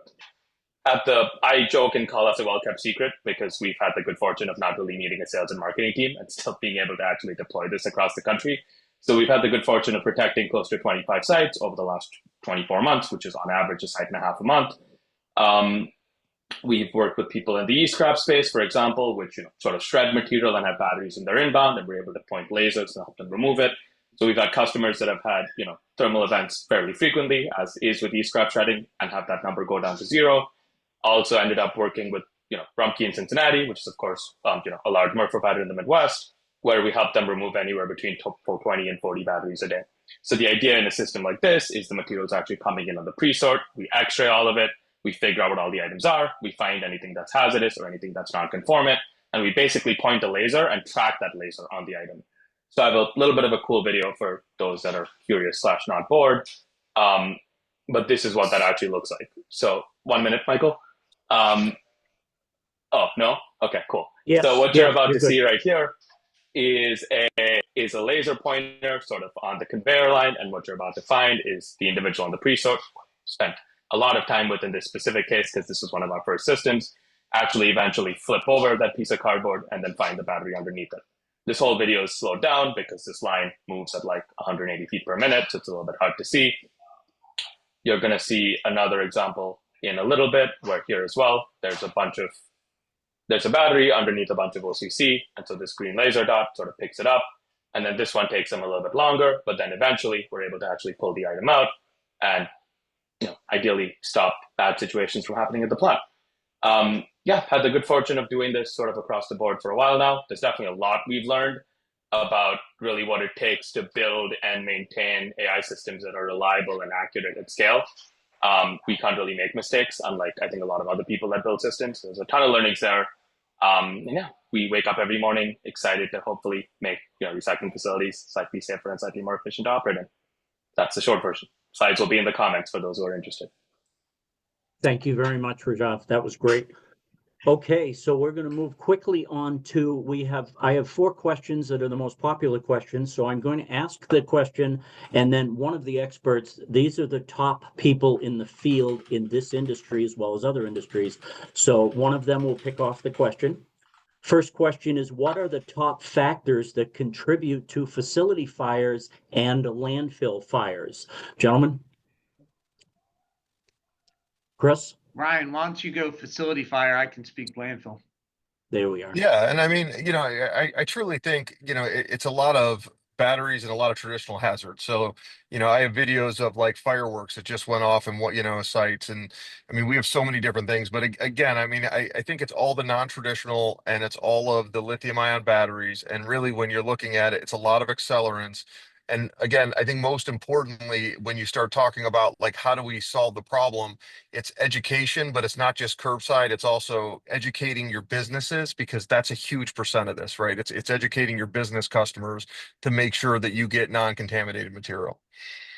Perfect. I would just say moving outside of the realm of lithium ion batteries, which are, the plague, it's really important for your drivers to know regional dangers. Florida, for instance, you see a lot of pool chemical fires, in both in trucks and then sliding out to landfills. And if you can educate your customers, you get yourself a long way there, as Ryan was saying. So I think both those elements are important.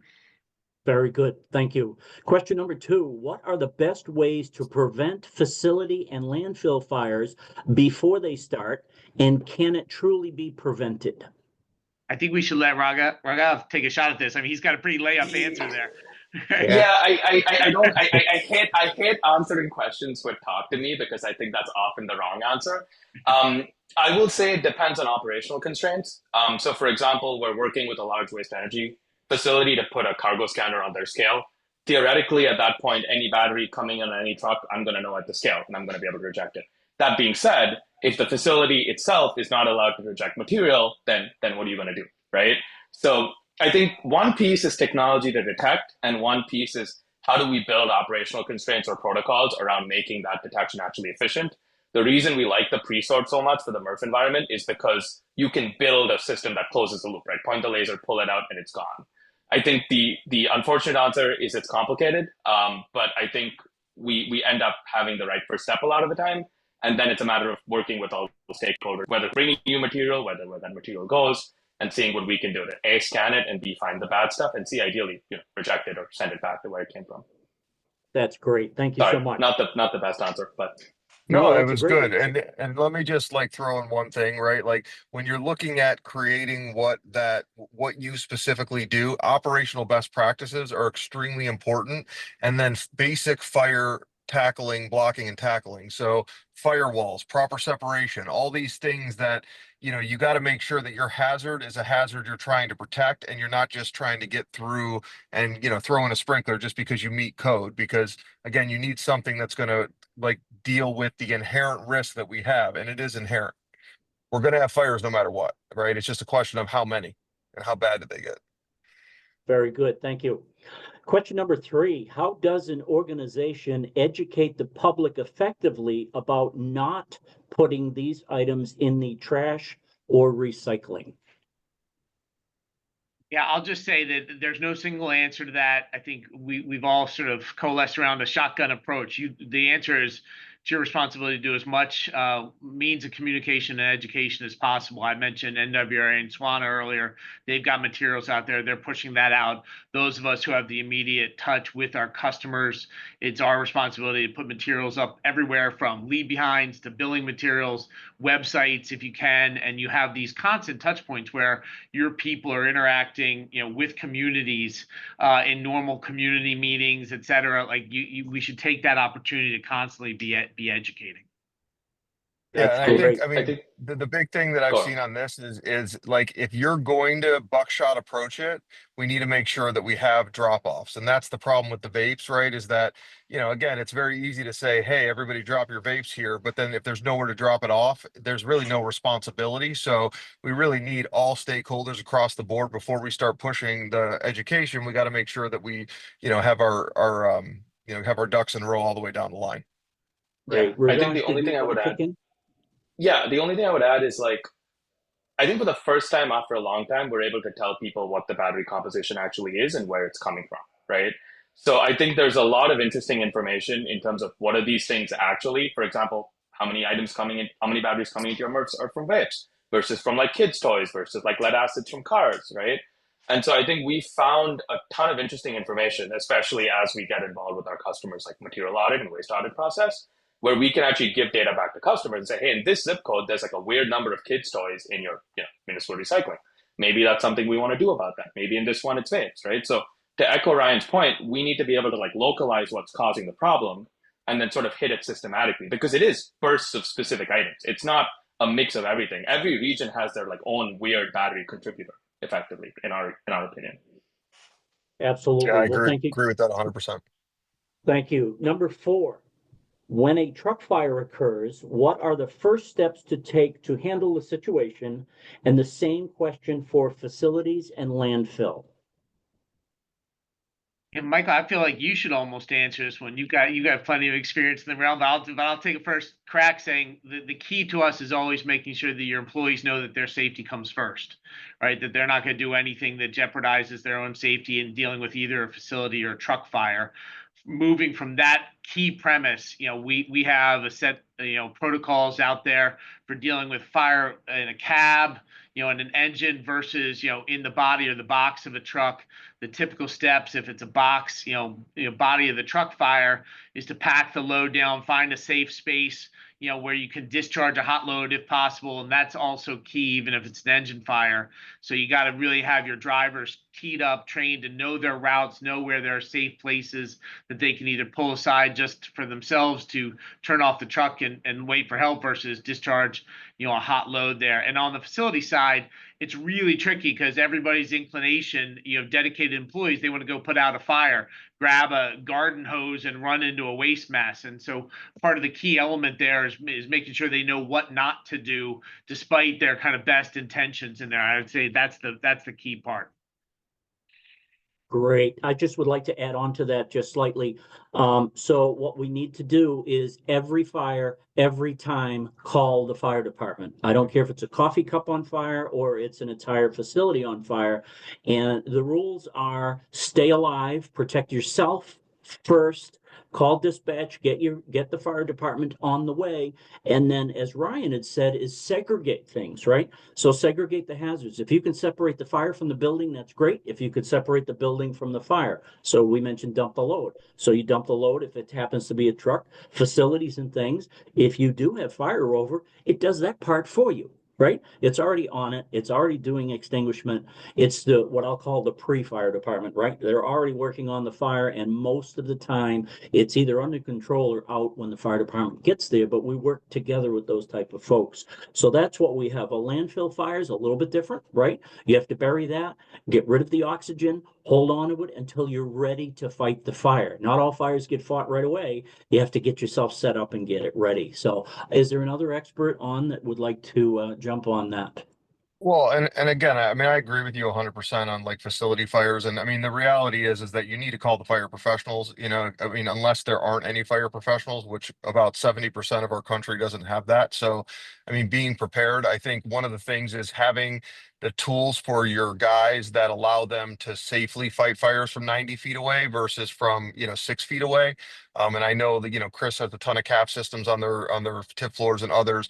We also do early detection, which is big on landfills because typically when we catch it, we get someone back, they throw cover over it. And to your point, they might not be putting out the fire, but they're putting out all the black smoke that comes out and doing a lot of the damage actually goes away if they respond to it versus letting it sit there for 2 days. So I think that's really, been a really helpful thing that, it's really the early detection and then obviously making sure that you get the right things on it when you need to. So that's terrific. I want to thank everybody who has been here. We have about 2 minutes left, so I need about 30 seconds from each of the speakers to close out to get that done, and then we'll give instructions on how to ask more questions if you'd like to after. Brian? Yeah, I mean, my biggest thing comes down to, I mean, now that we're FM certified, it really comes down to risk mitigation.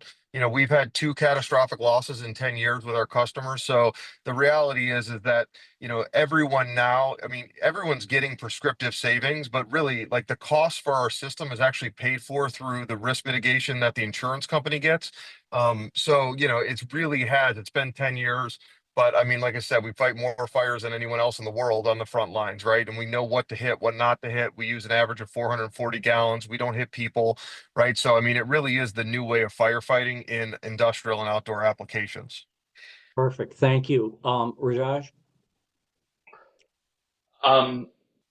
Yeah, I think the short version of it is I think there's 2 sides to one coin, as I mentioned earlier. I think one side is making sure that once something happens, we're well equipped to deal with it. I think everybody else on this panel has probably forgotten more than I will ever know about that side, so I'm gonna just refrain from even trying. I think on the side of identifying non-conforming material coming into facilities, I think supply chains are getting more and more complicated. I think what goes into our recycling stream is getting more and more complicated. Battery production is going to go up like what 800% over the next 5 years. So these things are not going away anywhere anytime soon. And I would encourage you to look into what it means to find these things in your material streams and actually remove them proactively. I think we've seen some pretty phenomenal results, both on the downtime prevention side, but also on the risk mitigation side, which has been really, really cool to work with. So always happy to chat about it if anybody's ever interested. Terrific. Thank you. Chris, you can close it out. Yeah, thank you. I would say, just to echo everybody's remarks, the time for complacency is well past. Ryan said it right. We face an inherent and ongoing risk. And as an industry, I think we just owe it both to ourselves and especially to our employees and our communities to lean in aggressively in all these areas. If you're not doing public education, figure out ways to do that. If you're not training your employees effectively on identifying and dealing with either truckloads or facility fires, do it. If you don't have the resources that Ryan was saying at a site so that your employees can engage a fire from a safe distance, get there, right? Like this is the time for action is now. If you're interested in engaging more broadly on the legislative side, because a lot of us see the fix ultimately coming in the form of some sort of producer end game, there in terms of manufacturers and the end of life of those products. There are great avenues to do that through NWRA and SWANA. So chime in, offer them your resources, and get engaged. Thank you, Chris. Okay, this is going to wrap up this. We have reached the end. I want to encourage everybody to contact anyone on this panel. There's not a question in this arena that can't be answered by one of these people. You can get to them directly, or you can go through David Bitterman for sure. He knows how to find all of us. Thank you very much, everybody, and we've had a great time here today. Thank you. Bye-bye now.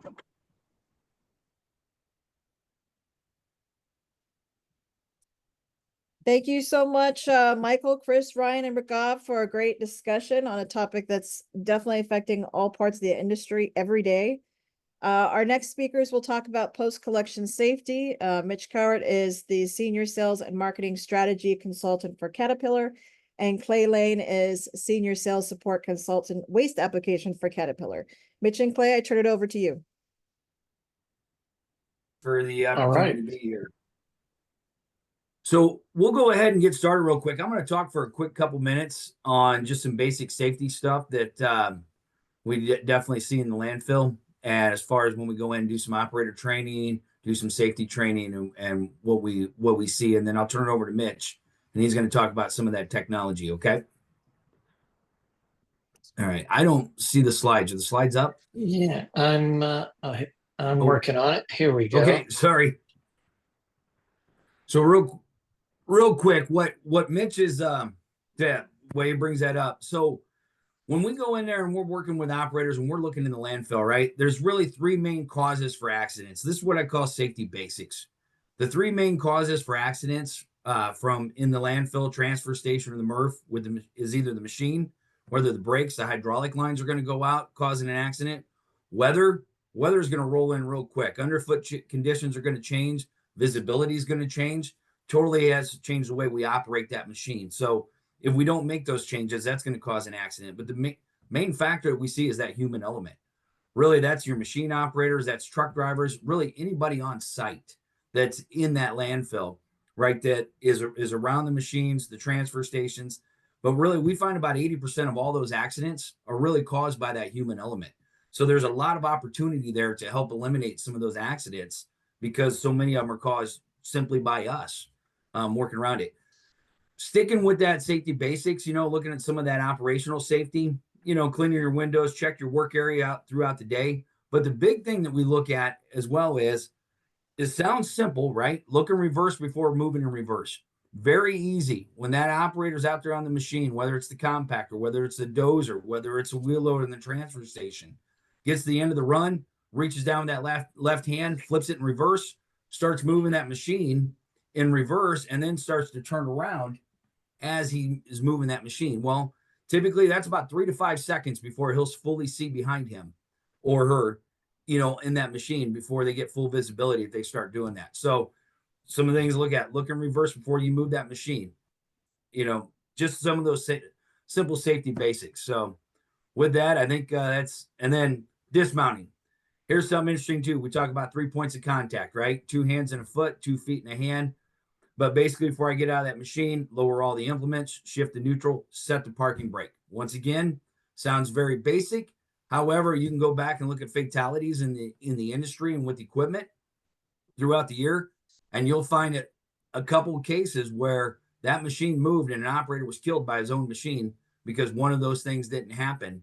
And therefore he got run over or somebody else got run over by that machine. And then we talk about the 3 points of contact, you know, looking down before you step. But really, we find about 75% of all injuries to an operator on a job site are simply from mounting and dismounting that machine incorrectly.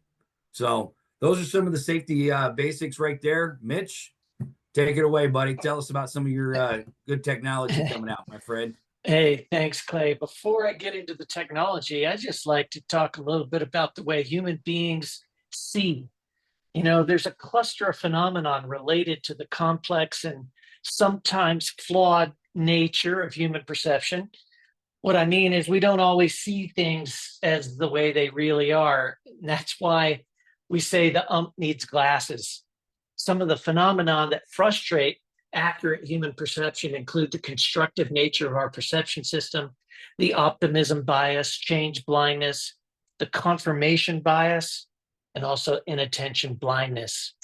Let's just do a quick overview of each of these, beginning with the constructive nature of human perception. This really refers to how our brains are actively constructing our experience of reality based on various sensory input, our past experiences, and our expectations of how things ought to be.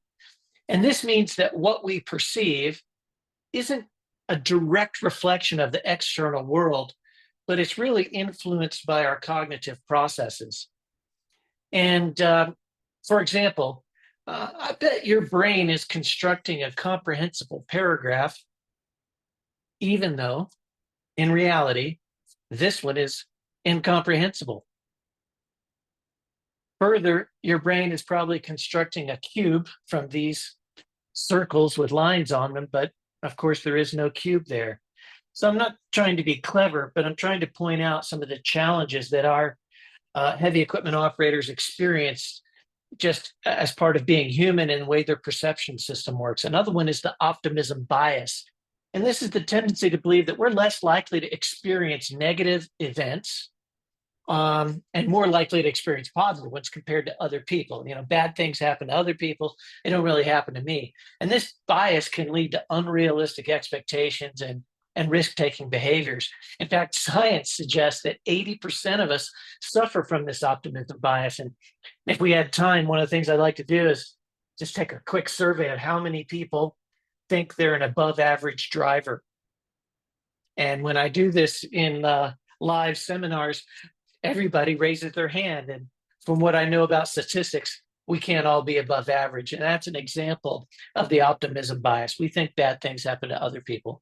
Another one is change blindness. This is the perceptual phenomenon where a person fails to notice somewhat significant changes in their visual environment. And that can occur even when the changes happen right in front of them. So this change blindness refers to the inability for a person to detect changes in a scene, even when they're, you know, just because there's a little visual disruption. And this phenomenon can occur when our brains don't process, you know, every detail in our visual field.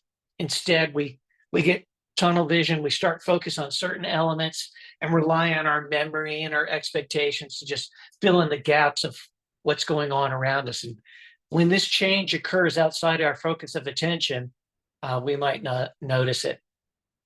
So moving on to inattention blindness. This is really a fascinating psychological phenomenon where individuals fail to notice unexpected stimulus in their visual field because their attention is focused on another task or object. And this concept was discovered by a psychologist, Daniel Simon, I believe his name was, probably about 10 years ago. And he created a video to illustrate this point. So I'm going to play the video and I'll tell you how you experience it. There are going to be two teams in the video, a team wearing black jerseys, a team wearing white jerseys, and they're passing a ball between them. And what we need to do is pay very close attention to the team in white and count the number of times they pass the ball between them. So we're paying attention to the number of times the team in white passes the ball. Get an accurate count.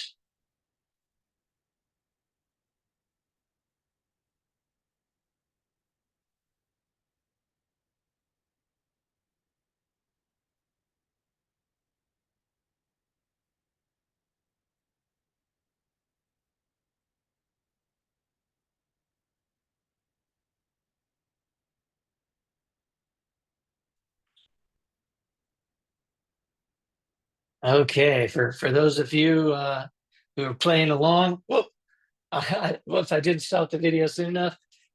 Go ahead and type into the chat how many times you saw the team in white pass the ball, and if you got the number 15, you almost got it right. And if you got 17, that wasn't quite right either. The number actually was 16. And if you got the right number of passes, chances are you didn't see the gorilla come out. And if you saw the gorilla, you probably didn't notice that one of the team members wearing black left the game, and the curtain behind the players changed from red to gold. So let me rewind this and play it for you one more time. And so here they are playing. Here comes the gorilla. One of the players leaves the game. The curtain changes from red to gold. And what I'm pointing out here, what we're supposed to take away from this is that when you give an employee instructions to pay attention to one thing, you're going to measure his performance on one particular topic. They might pay attention to that or become focused on that that particular measure and fail to miss changes in their environment, like an employee or even a worker or even a part of the public who's out on the landfill, perhaps dumping some garbage out on the landfill. And then a serious injury could emerge. Another one is the confirmation bias. And this is the cognitive bias that involves favoring information that confirms our pre-existing beliefs or hypotheses and disregarding or minimizing evidence that contradicts what we think should be true. And this bias can significantly impact our decision-making perception of reality. So if nobody is supposed to be on this particular area of the landfill, nobody was there yesterday, nobody was there before lunch, nobody was there 10 minutes ago, but now the situation has changed, a serious collision potential could emerge. And in the most extreme cases, this could lead to some fatal decisions. And in fact, those fatal decisions are part of what's informing this chart. And I'll just explain it briefly. The black bars represent the percentage of the total US workforce that is employed in the waste industry. And it's about 0.5% of the total US workforce works in waste. The yellow bars represent the percentage of total workplace fatalities that take place in the waste industry. So it's quite significant. We're employing 0.5% of the workforce and we're killing about 5%. And if you look at the trend, it's not getting any better. In fact, it's getting worse. And because of that, the Construction Safety Research Alliance, the founder and leader of that organization, Dr. Matt Hollowell, in the past 5 years, he's recently published some research that demonstrates how measuring recordables fails as a predictor of serious injuries and fatalities.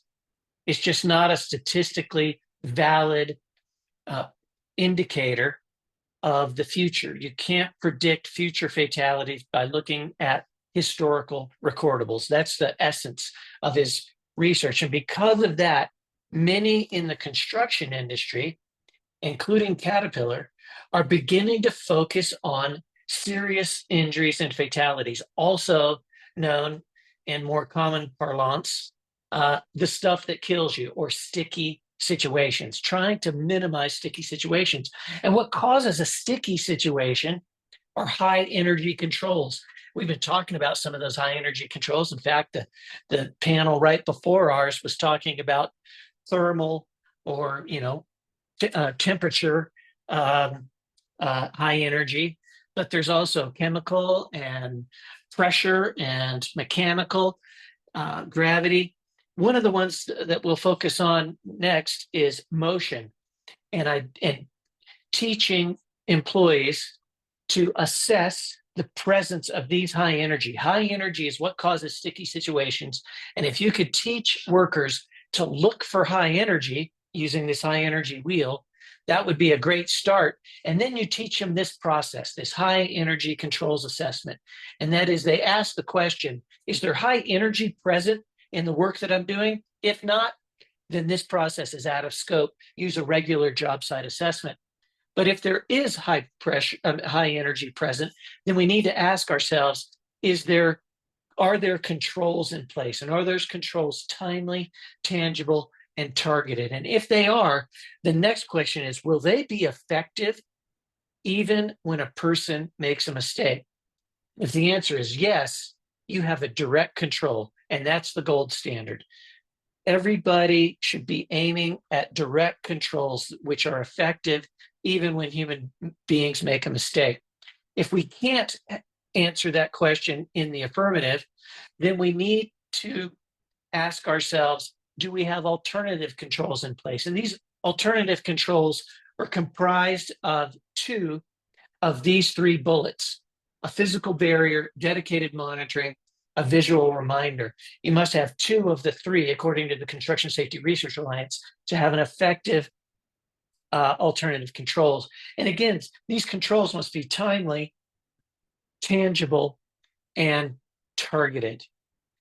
Now, the CSRA, to help us in this endeavor of putting these controls in place and visualizing these controls, they've about to publish some new research. I have permission to share it with you, called the High Energy Hierarchy of Controls, where they suggest that the ultimate high energy control is just eliminate people from the presence of high energy.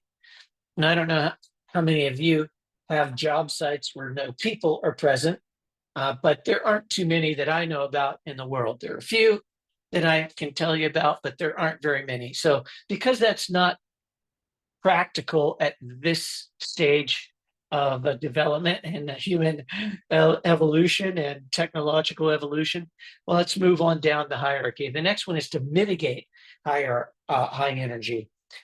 Make it not so high, or stop it, slow it down, stop it, mitigate it in some way. A proper use of a seatbelt is a great example, maybe a simple example of a way to mitigate high energy.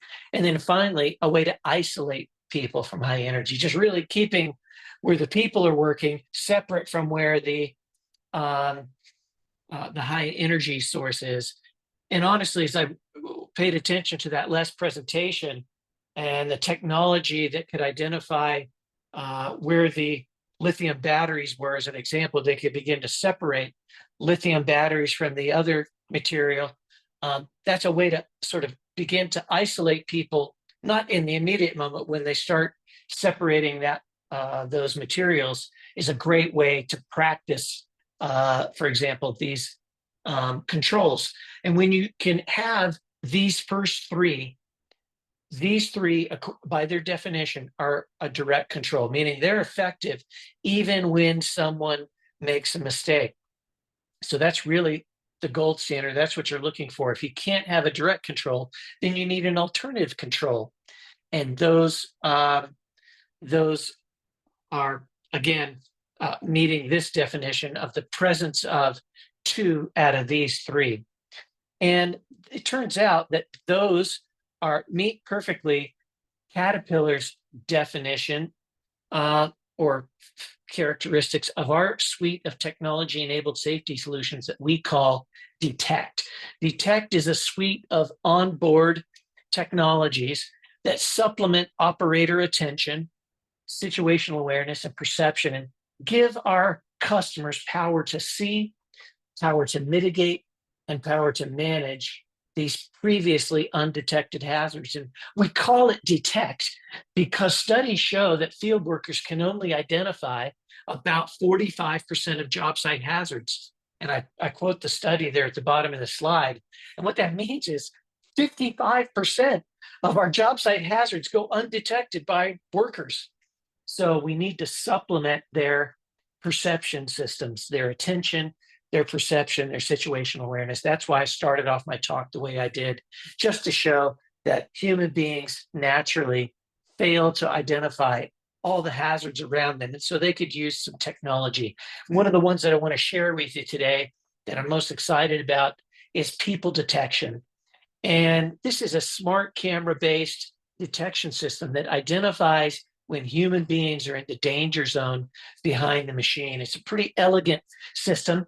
This is an aftermarket universal upgrade kit that allows you to upgrade any kind of machine by any manufacturer with a people detection technology. You can even have it installed by your cat dealer or yourself. And what it does is it provides an operator rich information. And what I mean by that, it can provide him distances of how far the people are behind him. Are they in the yellow awareness zone, or are they in the orange caution zone, or in that red critical zone? And the signal that we send the operator changes based on those distances. And I'll play a quick video, I think I will, and allow you to see how it works. When the machine is backing up, it's continually searching for human forms. When it finds human beings behind the machine, it draws a red bounding box around them.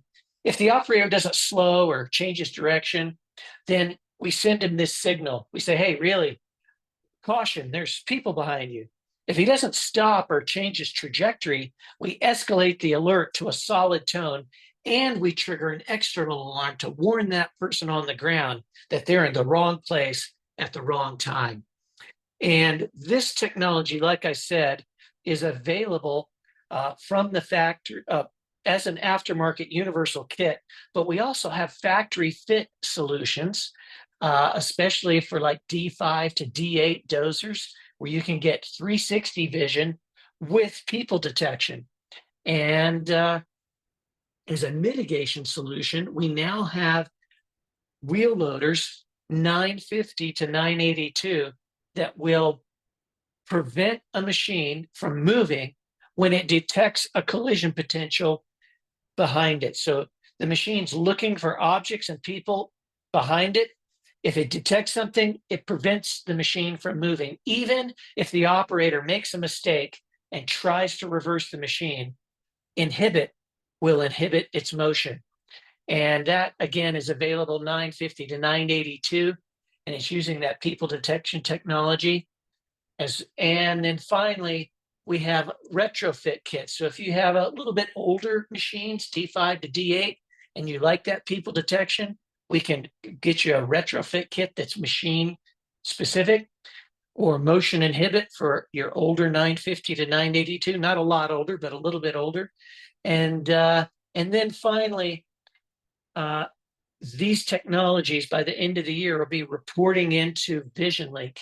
And if you're an equipment manager type role at your company, you know what VisionLink is. It's the ecosystem that where all the machine data reports into. But now, as part of Caterpillar's continually expanding technology ecosystem, contractors and their safety managers can have access to those leading indicators that provide them with business insights, safety insights through the power of data analytics.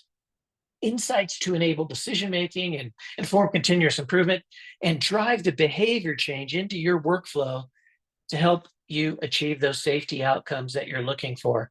And so you can use, for example, Google Maps type GPS overviews to see where those safety incidents are taking place, what time of day, on what particular landfill or job site, on what machines. And, is it a human equipment interaction, or is it a seatbelt infraction? This data will be reporting into our VisionLink user interface to help give customers those insights to help them manage their business more accurately.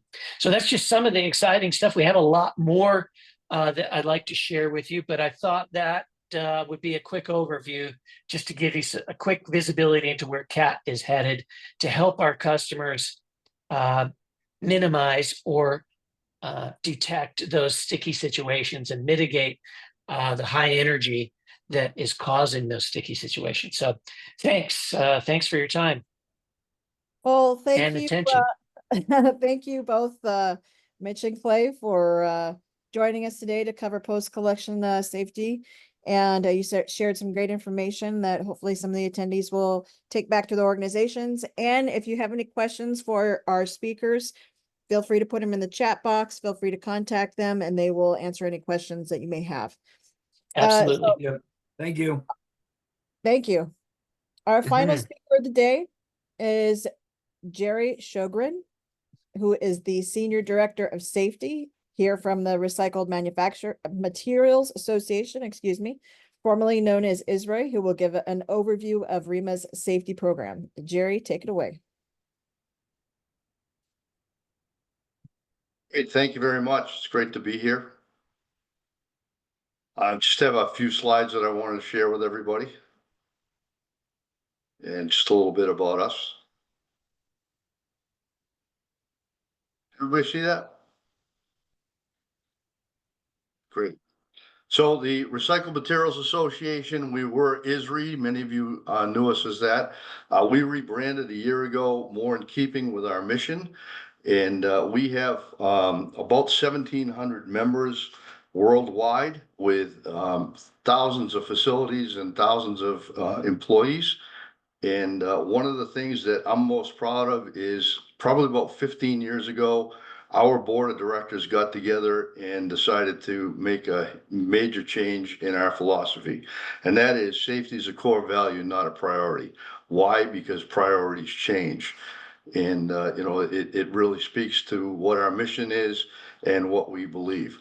The new vice president of safety, Stefan DeWild, couldn't be here today. He wanted to introduce himself. Stefan's been with us now for about a month, and he shows a lot of great promise. Very, very excited to be part of the industry and very excited to try and make a difference in what goes on out there. So some of the things that we offer within REMA is visits that we will actually go out to member companies and try and share with them and try and improve what they're doing around and in safety. We will spend as much time as they want us there. We have some basic programs that we offer, and we also can customize programs for them as well. Our safety blueprint is actually an opportunity for us to have them fill out some information that we can review, and then we go and sit with them and we request senior leadership to be there in the room as we go down through the information, and they actually score themselves on how they're doing around safety. We're not there to judge. We try to make that clear to everybody. We're there to help, and we really like to try and help them enhance what they're doing. We want to hear about their programs. We want to hear about all the benefits that they do with their employees around safety. And then we'll actually take a tour of the facility, and we may talk to some of the employees and get a feel for where they're at. And we will also make some recommendations to try and help them along. We'll mention things to them to take a look at and maybe do to make things a little bit better around safety. The next thing is that the hazard recognition. That's a program where we actually look around and we look for hazards that are beyond the normal things for them, and spend time going through their facilities and some of their plans and try and find ways that they can improve around that. The general safety training program, we've got some basic programs around lockout, tagout, HAZCOM, and things like that, things that the basic OSHA requirements, but we will also customize and spend time helping them with things that they want, or look at some of the challenges that they may have in ways that we can help them with that. Sometimes we will talk about morale, we'll talk about other things around culture and try and work with them and help them change those behaviors, if you will. The material handler, train the trainer, we don't call what we move material with as a crane. That was an old term, but material handlers are just that. They've got a grapple on them. They move material throughout the yard. We also have mobile shearers that a lot of the metals members use, but we also open it up to other parts of recycling and do a lot of discussion and training around front end loaders, skid steers, and other pieces of equipment that you may see in a recycling facility. The other thing is the power industrial vehicle. Obviously forklifts, we'll spend time with them talking about some of the things that they should be looking at when they're creating a training program. We will help them spend time figuring out ways of presenting the material and how they want to do that. And we actually will go out and inspect vehicles with them and observe people just to show them how that works and spend a lot of time around that. We have numerous transportation topics that we'll do when we go out by request. Driver safety meetings, safety assessments, vehicle inspections. We can even do ride-alongs with them and evaluate the drivers if they'd like us to do that. Oftentimes we will go through and look at their DOT compliance. We'll look at their driver files. We'll look at their accident files, maintenance files, and recording and all the other things that go around the transportation safety aspect. We also online have LMS programs through our website. One is forklift. It's a really good program. It takes about 45 minutes to get through. A lockout tagout program as well. And the one program that we put together that many of you may have heard of in the past, a couple of years ago, is the electric vehicle safety awareness. For our auto processors, we know that they're seeing an uptick in electric vehicles coming into their facilities. The online awareness course is geared to everybody in their facility, whether it be waymasters or people that are receiving, other people that may be in the facility, like equipment operators, and the list goes on and on. Gives them an opportunity to go through this web-based training, and it's interactive. And you have to answer questions and pay attention, otherwise you can't advance. We purposely designed it so that you can't just progress through the session and just not pay attention to anything. It takes about an hour and 15 minutes to get through, and it is absolutely free. And we really have gotten a lot of great response from that, and we have had almost 1,000 people go through that program. We have other programs that we're putting in progress right now. One of the things that we've learned is that many companies don't fully understand what the DOT regulations are and what their responsibilities are around that. So we are actually putting a module program together that will lay out the responsibility around driver files, drug and alcohol testing, the clearinghouse, as well as the other things I mentioned earlier, maintenance programs and also roadside inspections, how to respond to those, data queues, and also understanding the CSA and what those scores mean to them. We also have the OSHA grant. This is the third year we've been able to do that. It is brought to us through OSHA under the Susan Howard grant program. And we spend 4 hours. That is a free training as well to anybody in the recycling industry. And we will go through and talk about emergency action procedures, fire extinguisher usage, interaction with fire departments, looking at and evaluating fire protection systems, general housekeeping and storage. And also we go through and talk about ignition and fuel sources and identifying those. And also, in addition to that, we look at the importance of the inbound source control. And we identify things that may come in that we all see in the industry, whether it be explosive devices that somebody may have thrown away. We know that a lot of people are passing away from the greatest generation, World War II, as well as Korea, there were a lot of souvenirs brought home, and we found over the years that not every one of those is inert.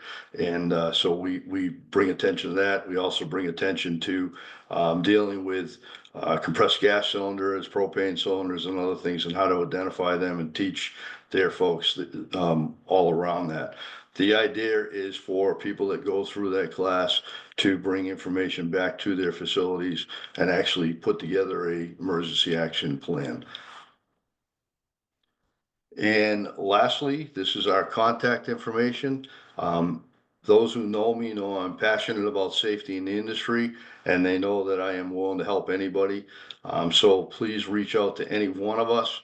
If you have any questions, if there's anything we can do to help you in your mission to make your workplace safer.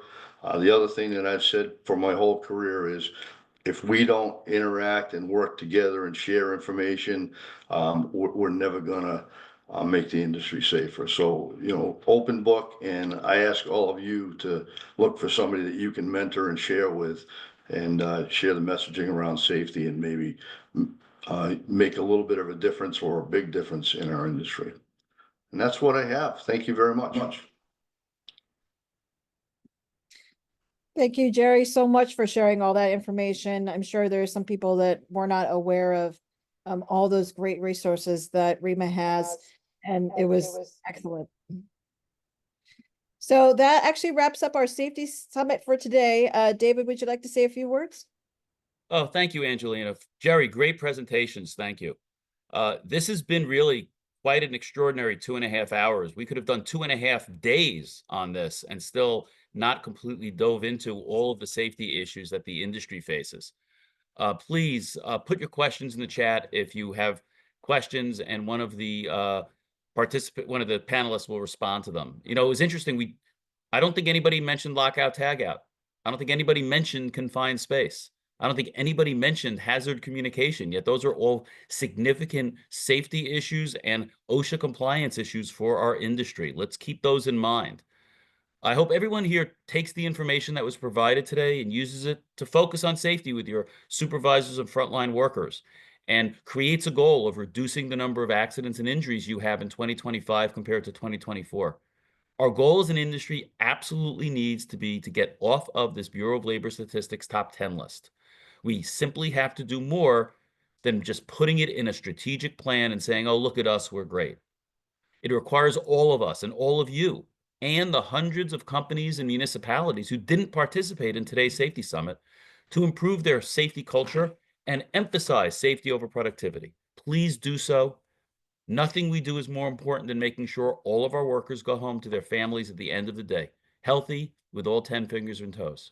Thank you, Angelina. Yes, thank you so much, David. And thank you so much to today's moderators and speakers for being here, as well as today's platinum sponsors, Caterpillar and Smart Trek HD, our gold sponsor, Route Smart, and our silver sponsors, HHH Incorporated, SMS 360, Vizia, Waste Connections, and Waste and Recycling Workers Week. Excuse me. I appreciate everybody taking the time to be here to listen how to address this important issue, and I hope all of you come away with some valuable information to take back to your organizations. A recording of the summit will be available within the next week on the Waste Advantage website, and we will be at Waste Expo in May and booth number 3215. If you're attending, please stop by and see us. I'm sure David's going to be there as well at Waste Expo. Make sure you hunt him down and talk to him about these issues. Feel free to reach out to us with any questions. Everybody have a great afternoon. Thanks, everybody. Thank you.